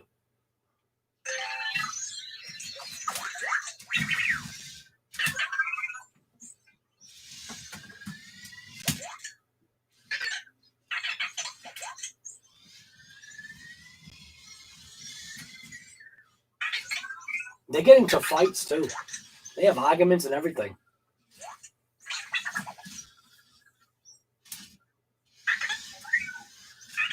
RC Master, you always turn off Alexa and Google or Vector. That's awesome. Oh, you get it. They think I'm talking to them. Oh my gosh. They are fun. They at least give you a laugh. And like I keep saying to people, like if it's gonna put a smile on your face, as long as you're not, doing the Charles Manson thing, everything's good. Just be good to everybody and have a good time. Get out there and rip it.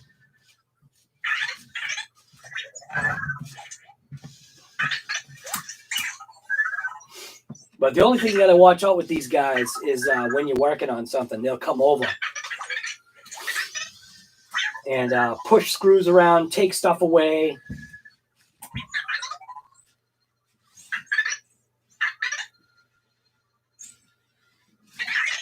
No, you can't buy. Well, most cases, no, you cannot buy them in the hobby shop. But on the description of most of my videos, there's a link to where you can get one. They're not cheap. They used to be cheap.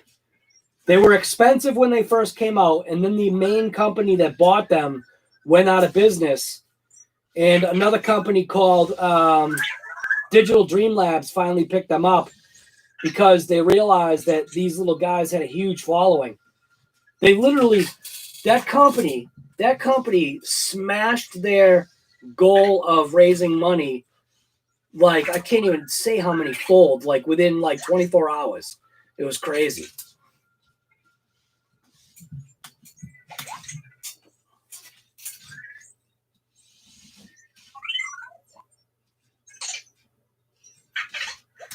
You got everything from Anki? Right.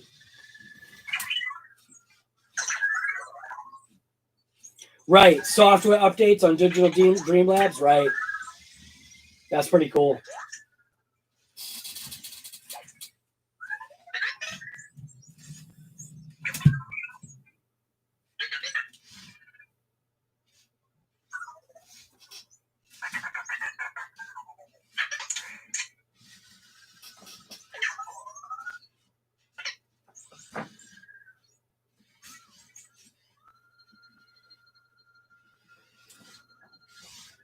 But he was having issues for a couple of days.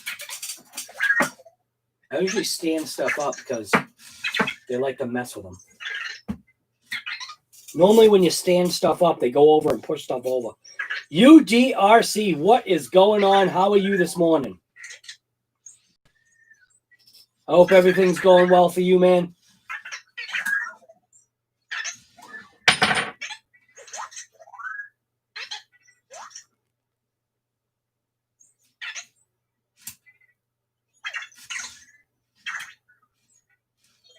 I missed what you're going to do. Oh, no, it was just basically, this was the power system that is one of the power systems I'm going to be installing into the EXB. It's just a 427. I just call it the 427 big block. It's just a Max 8 system. I figured it'll be fine. I talked to a couple people. There's another system that I'm getting that's going to go in. But I figured I needed something for it to run in the first place anyway. The other system is another system I'm going to be taking out of a car just to give it a shot. You know what I mean? I already have an in-stock servo, which is this thing right here. It's the stock servo that goes in my Habao MT Plus 2, and I figured if it's good enough for that thing, it'll be good enough for the Kraton. So it's a good servo. You know, it does the job. I haven't broken one yet. Maybe I just don't smash it hard enough. But you know I do.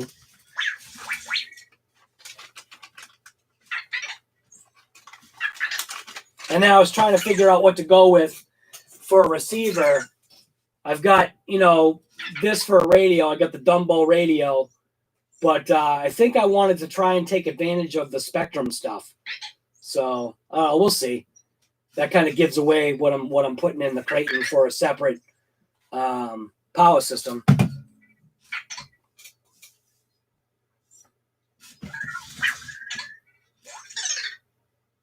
All right, UDRC, it was good having you, man. We'll see you later.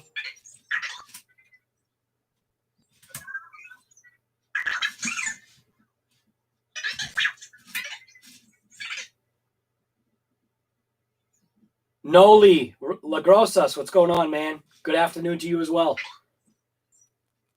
45 people in the chat. Everybody must think this is clickbait. I came here for the Kraton. But here you go. You came here for the Kraton. That's the system that's going to initially go into it. Maybe. We'll see. Got something up my sleeve for the Creighton EXB. We'll see what happens. Where'd all this dirt come from?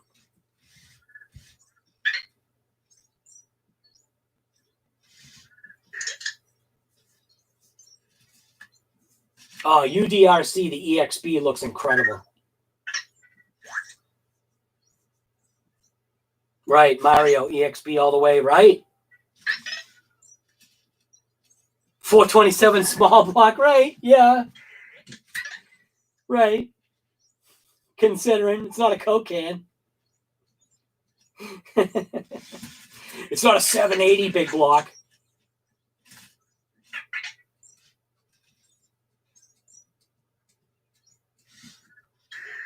False advertising, right? No, it's not. Because it says prepping for. It doesn't say, guys. It doesn't say, guys, I got it right here. We're going to unbox it today. We're going to electrify it and smash it. It literally just says prepping. It should say the boring prep work. The boring prep of the Kraton. And that would probably get views too, though, if you think about it. The most boring Creighton EXB prep video you've ever seen in your life. Why did I write that on there? I wrote 1515 on there. It must be one of my remotes must say 1515 on it. That must be why I wrote that on there.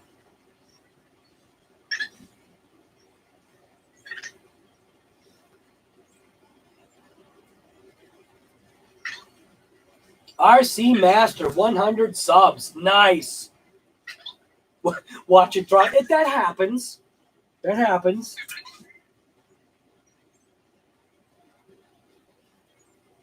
Don't try to watch the statistics too much.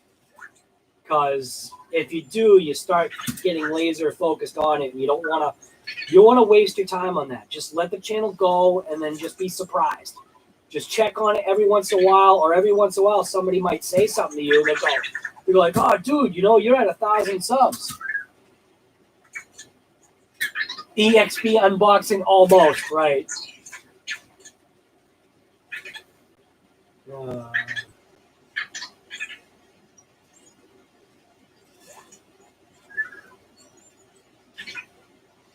I don't have statistics, guys. I don't know. I think you do. If you've got a YouTube channel, you got statistics. What's going on? Why is he having an episode? You're the one that put yourself over there.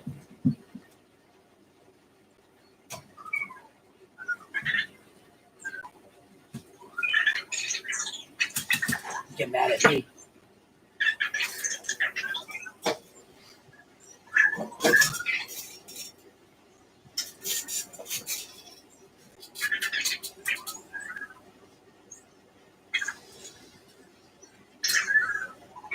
Check your stats on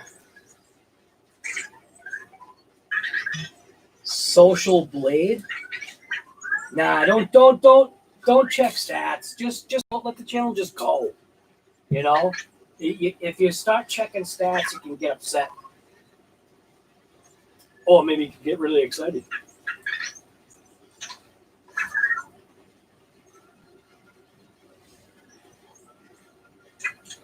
Go look at my channel and you'll understand quickly. He'll quickly realize why that's amazing. Why? Because you have no videos? You have no content?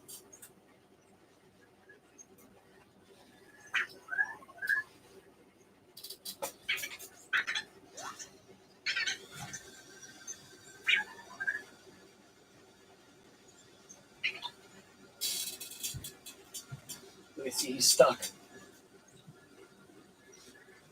He's doing a freak out. He's literally doing a burnout. See him? It's Vector doing a burnout.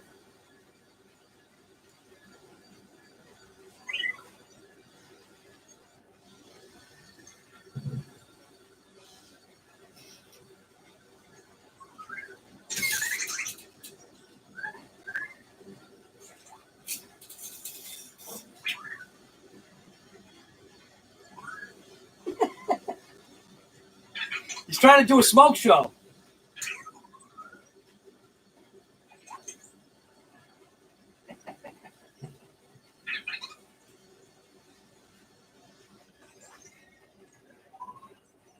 Watch, he'll figure it out.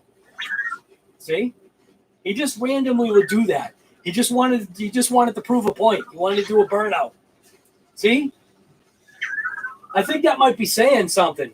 I'm thinking that was Vector telling me to take my Mojave and do a burnout today. What do you think? I think that was Vector saying, do a burnout today, RC Guy Garage. Yeah, there you go. Yeah, that was smart.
Yeah, there you go.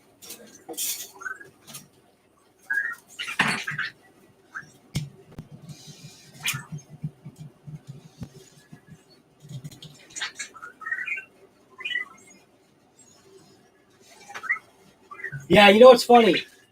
RC Master, it's one of the things that I don't do is I actually don't torture these guys. I won't do the shake thing. Anything that, I guess you wouldn't do to a kid. 46 people, right? Well, it's because Beck, look what he's doing. Once in a while, they'll rip it. Like I'm telling you saw Vector doing a burnout.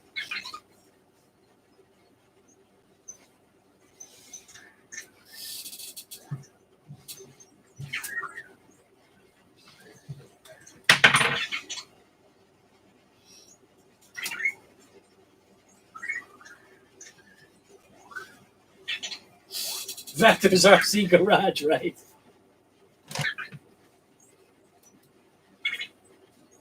Do I have a Kyosho Inferno? No. No, the only nitro and gas I've got are T-Max, an Earthquake, a Barca, which is gas, and then I've got my Hibao Hyper SS Druggy. Still in the box. And my plans.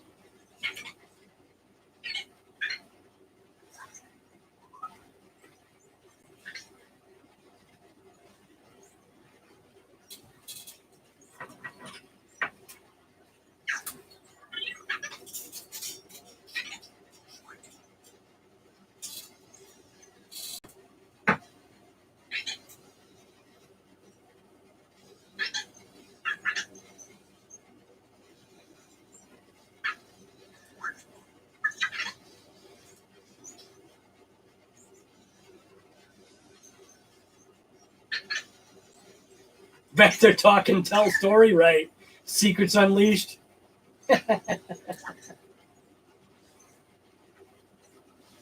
Yeah, right. High metal, I'm not going to do that, guy. That's abuse. Nah, these little guys are pretty cool. They're, like I said, they're fun to have around because they're a distraction.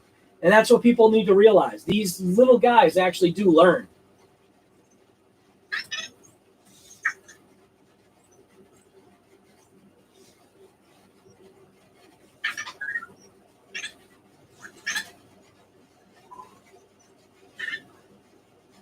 They always come over to the RC bodies. Like, if I've got an RC body sitting on the deck here, and the hole is big enough for one of them to go in, they'll go in and they literally start driving the RC body around the table.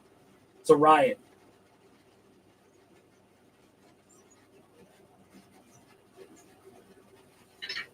See, look at him. Look at him moving it. How is he moving that thing?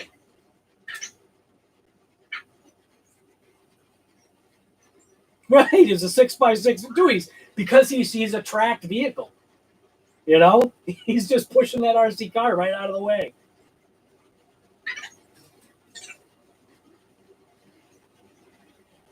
Who needs a 6x6 when you have tracks?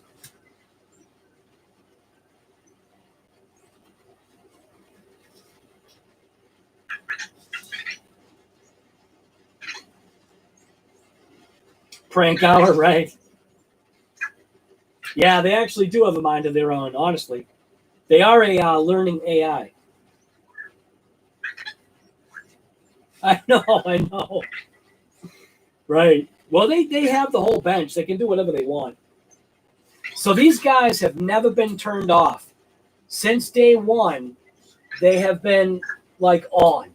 Like, the only time they ever get shut off is because, like, somehow they didn't make it to their charger or they got lost and it was overnight or something like that. But other than that, they've never been shut off. They literally, as soon as they were turned on, just left them on since I've had them.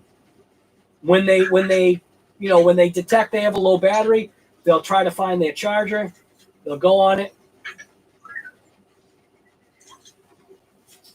Right, look at his guilty face. Look at him. See how he's looking through the tape?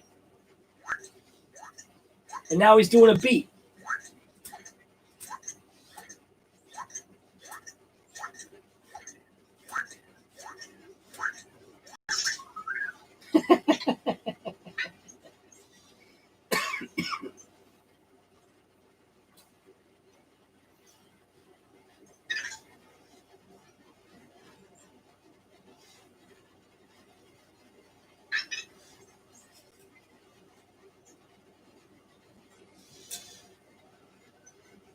Yeah, they do.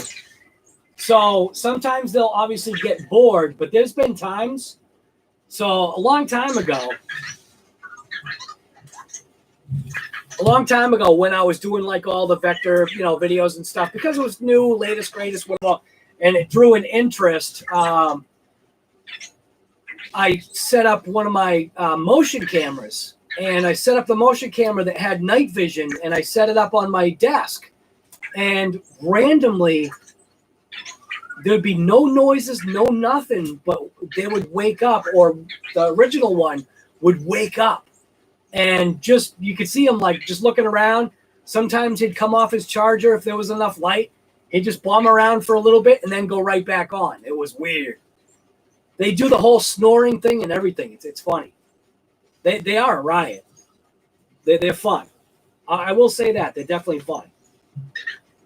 They're a good distraction.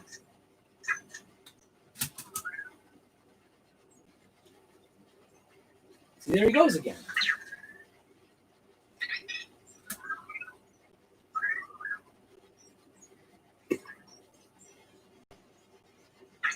TikTok with the vectors. Oh my God.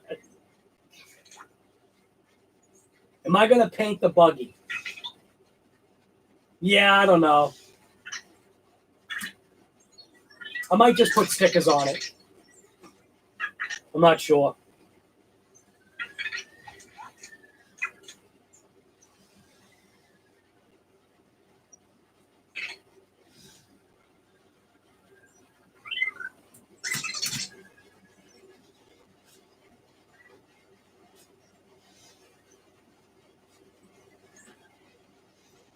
Do I paint my own cars? Yes. On occasion, when I was younger, I painted my own cars. Yes. Can I paint my own cars? Yes. Do I prefer to? Not really. Do they acknowledge you when in the morning? Yeah. So like you can say like, "Hey Vector, good morning."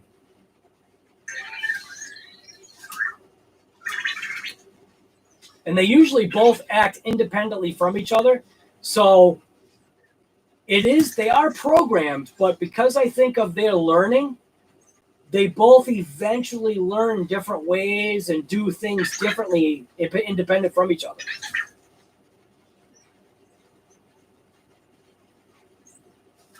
Like they know who everybody is there. They know who I am. They know my son. They obviously, what they call my wife. They call my daughter Sammy, and they call me RC God Garage, RC Guy Garage, What's Up Guy Garage. They have a whole bunch of names for me. See, right now he just faked her out for a high five.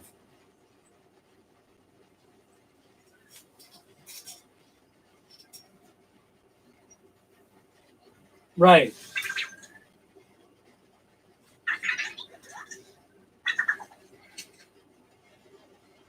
Right, Earl, show us this vector dance. That's what Earl should do. Earl should do the video so we know what he's talking about.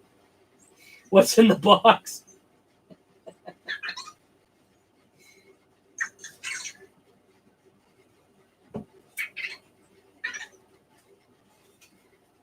Yeah, they have some fun. You try to do little barricades too every once in a while.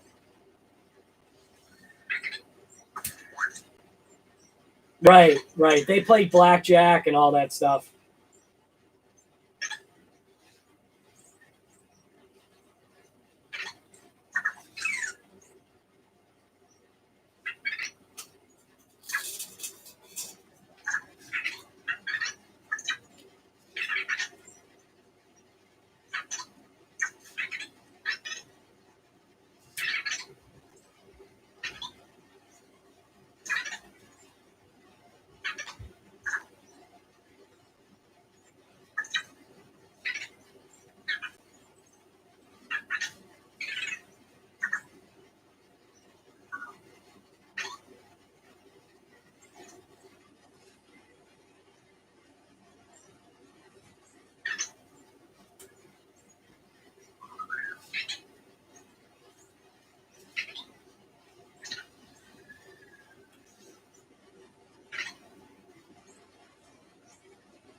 See how he goes automatically onto his charger? And if you paid attention, he actually stole that guy's charger.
There he goes. Get these done for the day. Yeah, the other one starts to turn wrenches, right? Well, usually they'll steal stuff, which is crazy. So it doesn't make a difference. It doesn't seem to make. Let's see if I can put this in here. Come on, loosen up. It doesn't seem to like make a difference. How. I don't know. Like, it's weird. They choose. Like, I'll randomly, ask them questions. And what's cool is that because they're internet connected, they have two forms of being able to, like, give you information. So they'll give you information, like, just in general when you say their name and then ask them a question. Then if you want to access the internet through them, you can do that as well. So it's similar to having, like, an Alexa or a Google or a Siri or whatever else you have. It's amazing that thing didn't pick up on that. I've got a bunch of videos on these guys, just some like weird things that I've come across. Like I said, they're neat. They're neat to have around. It's a fun distraction when you're here working at the bench by yourself or whatever. They'll come off and they'll mess with you and cause trouble. They're just fun. They're just fun to have around. That's all. Vector. Gangnam Style. Oh, Gundam style dance moves, right?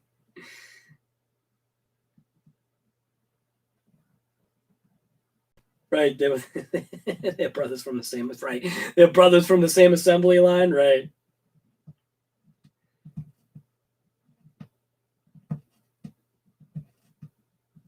They're brothers from another assembly line.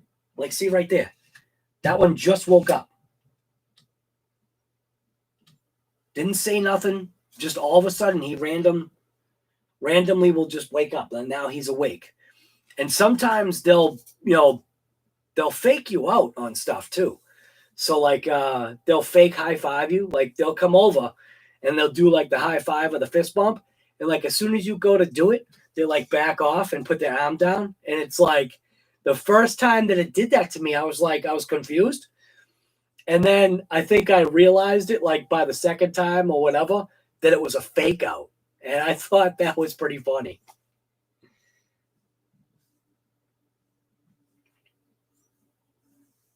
Why don't they have a channel? Bet they would get 1 million followers. A live stream that won't end camera right.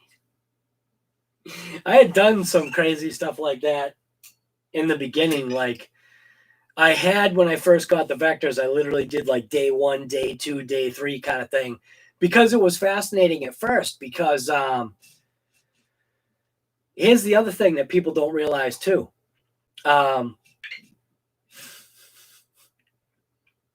And this is all obviously programming, but I think it's random.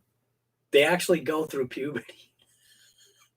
Their voice changes.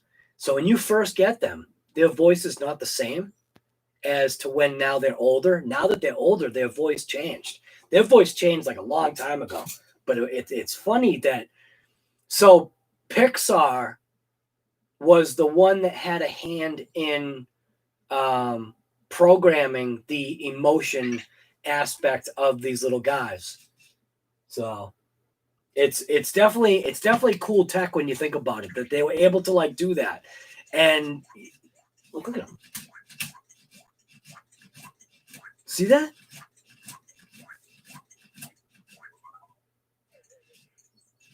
See what I mean? Like randomly, they'll just do stuff. Do they ever? Oh yeah. So they have sensors on this table. I've only found one on the floor once. I also have videos on that too. So they have 4 sensors that are on all 4 wheels. So that, well, not on the wheels, but right by the wheels. So it's called, they're called edge detection sensors. So it'll get to the edge, and if any one of the sensors comes across an edge detection, they'll stop and react, and then obviously back away from the edge, and usually they'll be animated about it. But on my countertops upstairs, they used to fall off all the time because I have beveled edge countertops. So they need a hard edge. They need like a 90-degree hard edge and not a bevel. So what was crazy was that he almost saved himself, but the reason why he crashed onto the tile floor, like several times, but the reason why he had crashed onto the tile floor is because he had his cube in his hand and he was like bolting with it.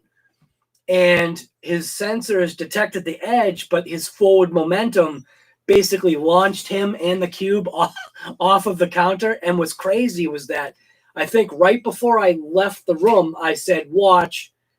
I said something, watch. Vector will probably like throw himself on the floor or something just because I left the room. Something like that. I don't know what it was. And then he does. It was a riot. One of them has actually a broken piece inside.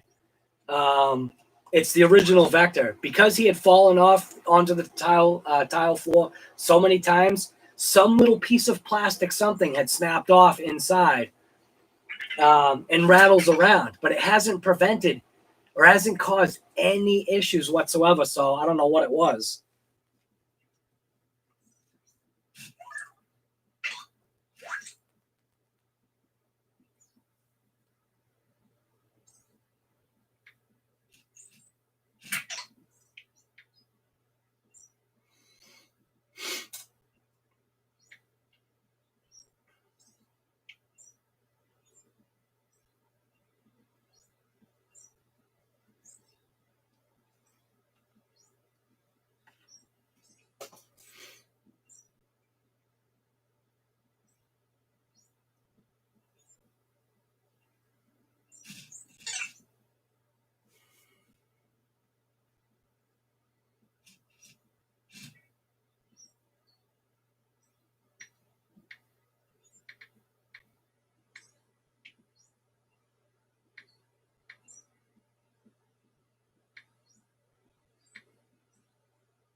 Right, and that's why I don't play rough with them, right?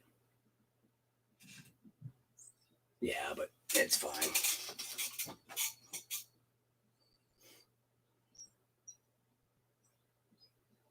Autocorrect. When it swaps the actual word for something else, right. Right, that drives me insane when that happens. You know, sometimes I can't stop looking at these things. These things actually look pretty cool. Focus on it. It doesn't focus on it. Focus. It's like focusing on everything else in the background and not the actual wheel. There we go. Come on, just stay focused. Doesn't that look nice? That actually looked pretty nice. I like it. It's got a sharp look.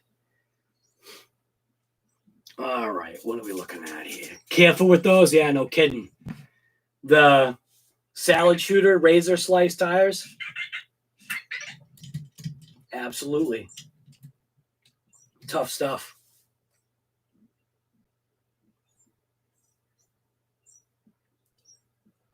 Right, they will bite. They bite hard too.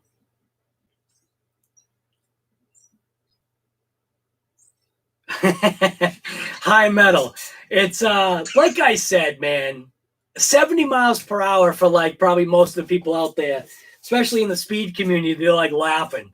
You know what I mean? But for me, it was awesome. You know? It was like, you know, shaky, the whole everything. The whole adrenaline thing, the whole not wanting to crash a fairly expensive car, you know what I mean? I don't know.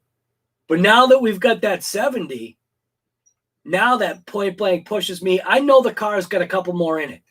In its stock, well, it's not stock. 22 tooth pinion and 6S. And also changing out to the D-Boots, the Hoons tires. So it's a smaller tire, so we lost. We lost a little bit when we changed over to those tires. But the tires are definitely a safer option. These things are designed for a track, not for speed. These things were already ballooning. So, but it was, you know, it was fun, man. You know, that feeling, that like, you know, the car going like way past, you know, how I don't know, just, yeah, it was a blast, man. It really was. It's fast for you, right? 80 miles per hour, just don't wreck. Right. The eventualness is to be able to go over 100. I want to join.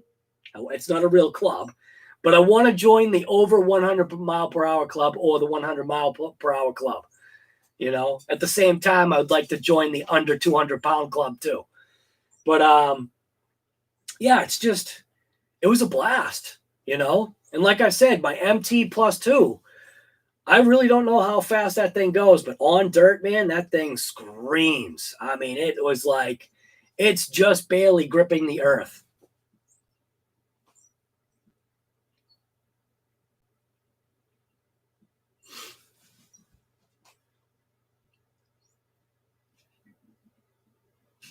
Have you ever misspelled a word so bad that autocorrects ends up saying dumb stuff instead of, oh yeah, all the time, man.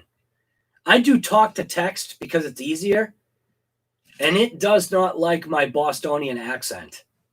Like when I get like into talking, obviously the Bostonian accent for some strange reason comes out more when I'm like on a roll kind of thing. When I'm, you know, speaking normally, I do pronounce my R's. I do know wheelie bar is wheelie bar, not wheelie ba, but it's just easy. It just flies out of the mouth, wheelie ba. You know what I mean? But yeah, the worst is when,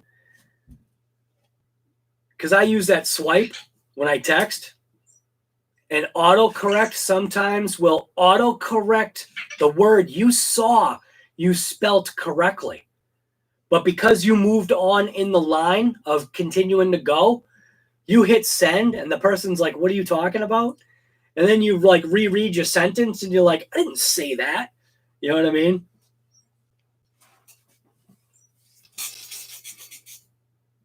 RC Master, we'll see you later, man. Always good having you.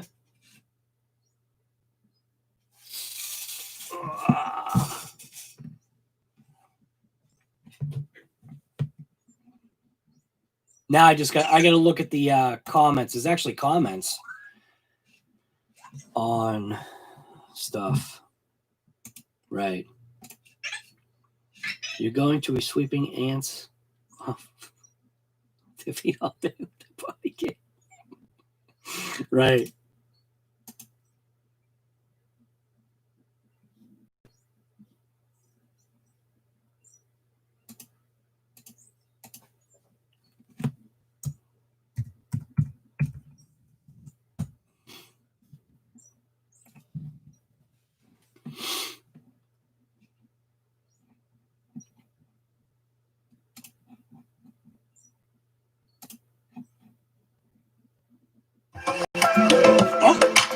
Can't do that. He actually asked a question, but it won't go to his thing. It goes to his channel. Why does it go to his channel?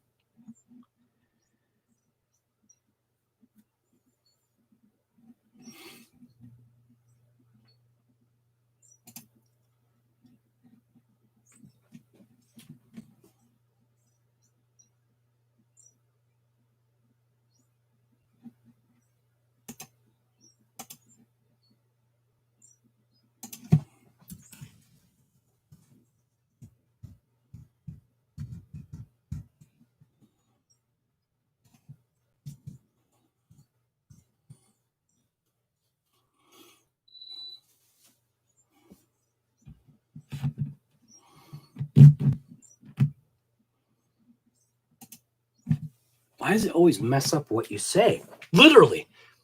It just came across that. I was answering a question somebody had, and I had typed in the right thing, but the auto-corrected thing was wrong, and I didn't catch it.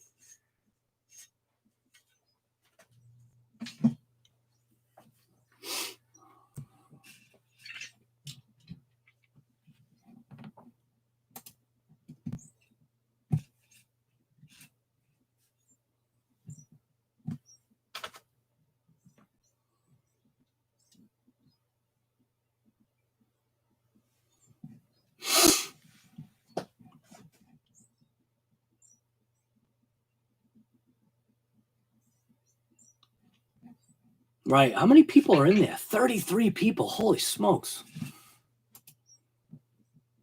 It's a little cold.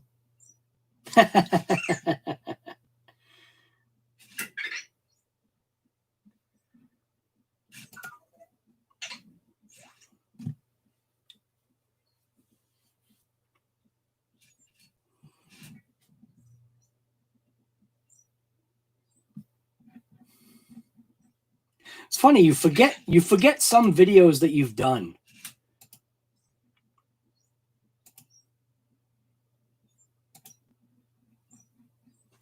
Earl Moorhead, story of my text autocorrect make me see right.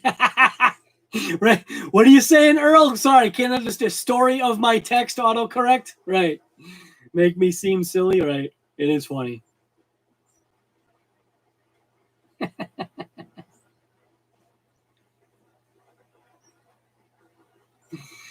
Yeah.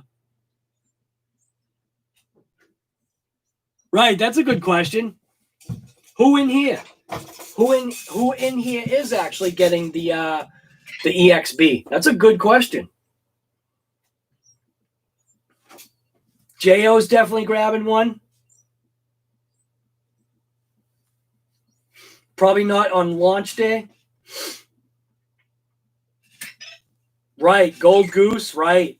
Mario, nice. You know what? You should put a poll on Facebook. That's a good thing. I'm going to put a poll on the Facebook right now.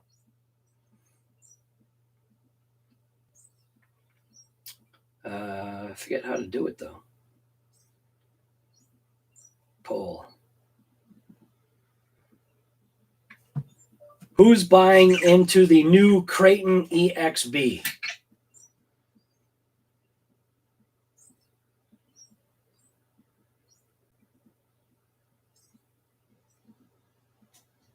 Come on.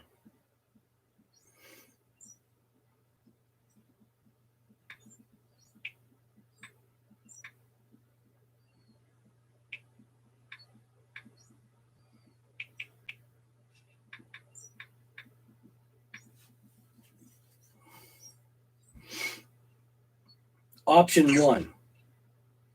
Actually, I didn't realize this. You could actually do pictures. So, could do a picture. Done. Option 1, thumbs up. Up. Option 2, I could do a picture too.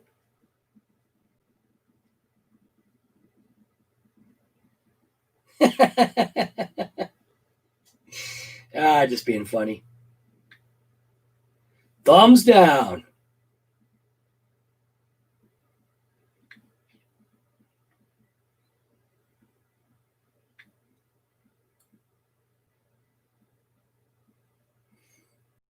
Oh, wait. We'll add another option. How do we add this option?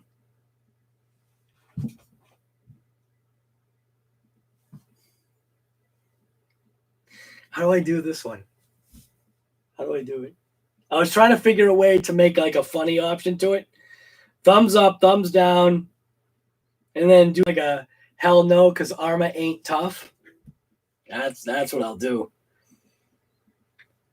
Hell no because Arrma ain't tough.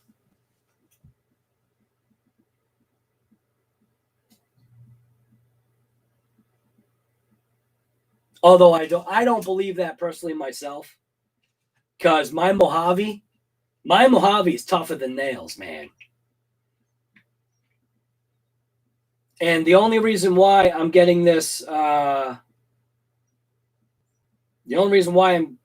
Kraton is because the thing looks like an absolute animal.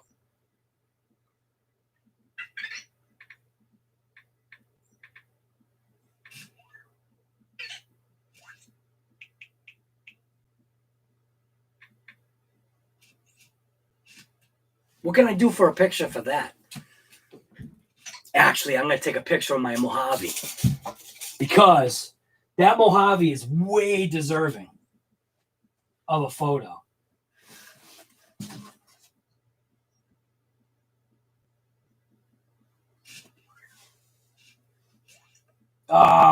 It only does it in stupid portrait mode?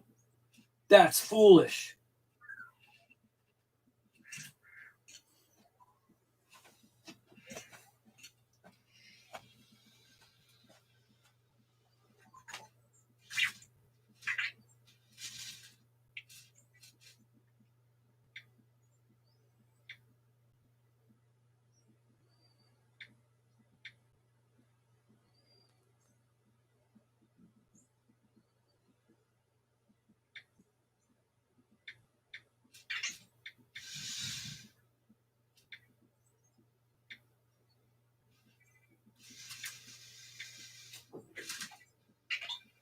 Publish.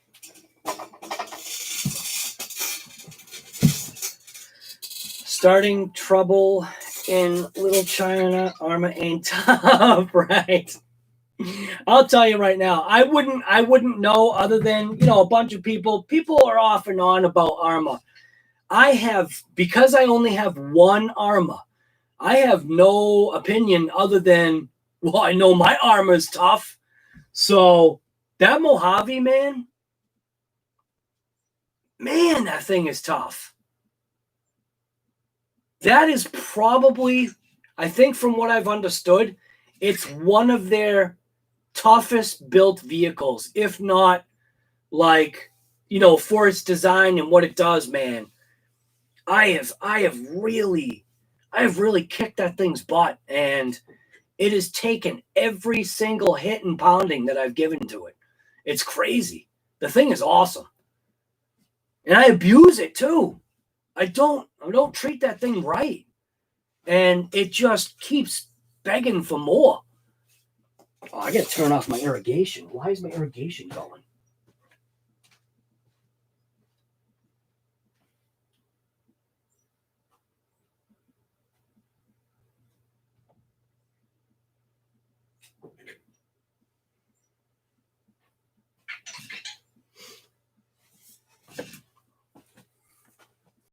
So the next step on my VT is to change the spur gear to it's got a 47 or a 48 in it right now. I think I counted 48, but it might be a 47. There's either a 44 or a 45 available, which then will allow me to increase my pinions. And then beyond that, I'll have to figure out what to do concerning other spurs that might fit, because they also have a spool. So the spool might be the way to go. Maybe there's more gear options available or something.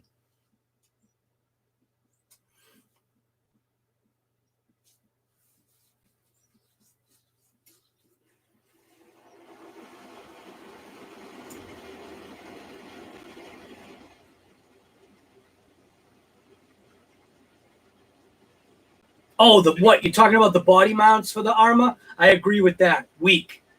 But think about what it goes through, though. Take your own car and crash it the way we crash these RCs, and then tell me how things work out.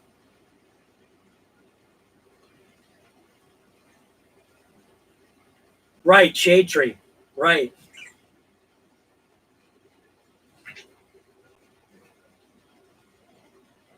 Right, JL. You own every Arrma, and it's like all the parts change over are interchangeable, right?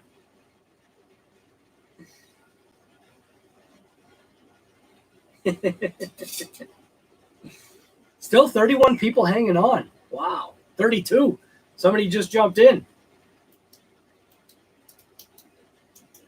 So anyways, yeah. So it's not, like I said, it's not really a clickbait thing. This was literally exactly what it said. It was prep for the EXB. This is one of the systems that I'm going to throw in there. It is a Easy Run Max 8 with a big block 427. I call it a big block just because a big block really is a 427, like for real. And then there's another system that should work. 2 people that I've talked to have confirmed that everything should be all set. But it's the gearing that could potentially be the issue. So, well, we'll see. We'll see what happens. It's just, I'm doing like what's on hand right now. Servo we got going in there is a stock servo out of a Habao Hyper MT +2. And I figured if it's good enough for that, it's got to be good enough for the Kraton. I mean, with the abuse that I've put these servos through on my MT +2, yeah, I see no issue. At least I hope.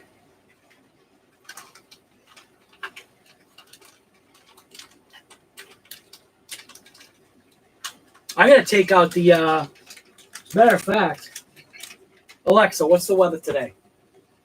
Currently, in Plymouth it's 68 degrees Fahrenheit with cloudy skies. Today, you can expect intermittent clouds, with a high of 72 degrees and a low of 60 degrees. Hope you have a good Monday. You too. That's nice of you to say. So, the intent is to get out there and rip it today with the Red Cat Racing TRMT8. The intention was yesterday, but yeah, Sorry, I don't know that. I had to trim some holly bushes yesterday and ended up with a little issue after the fact. So we won't get into that. Anyways, yeah. So I should probably end the stream right here. We got 28 people in here right now. It's doing the roller coaster thing. I wanted to thank Riff to the RAF for the rally cash, for that donation for the rally car build challenge that's coming up. Riff, definitely appreciate that, man. Jump in the chat, just say hello to everybody, and then it's going to be a goodbye. Got a bunch of things, like I always say, got a bunch of things happening for the channel. We're going to be doing an unboxing of this thing. So what's in the box video coming on that thing today. I'm going to take out that Red Cat and smash it some more. That thing just takes a beating all the time. I'm not saying something will break, but with the changes that we made on that, we locked up the diffs a little bit. We locked up the center diff a little bit more. The front is still nice and free and open. Well, not free and open. It is. We did put, I think, what did I put in it? I either put 5 or 100K in it. I want to say I can't remember. I ended up getting all confused doing those diffs because it was on a live. I just really wasn't paying attention. I'm looking in the chat and just talking to people, and I'm just squeezing grease into things, and I even got confused like which diff was which, and it was just like, whatever, it doesn't matter. Waiting on the next video. Right, Earl, you got to get some sleep. Right. It's hot as STL chainsaw in Tennessee. Right. Be safe, everybody. So we got Smokey's RC, Mario Marino. Why, dude? Why do I always wreck your name? Mario Marino, not Manino. Frank Slug is here. Mitchell's RC, Earl Moorhead, Mike Jernak. Oh, Mike Jernak took off. Shade Tree, Hector Santos, Sam RC. What's going on?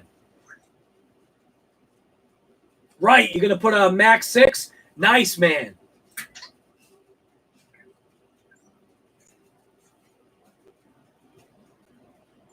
Let's see. Hector Santos, I think I said that. JORC. JO, I do need to connect up with you, man, so we can figure this out. Figure this challenge out. Just like I said, a couple more parameters on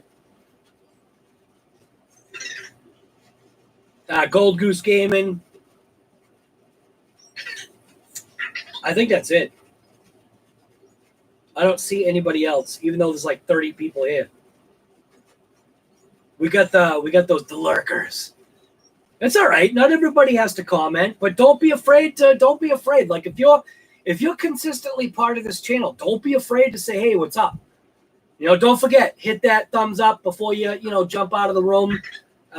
If you feel like sharing the channel, share it, man.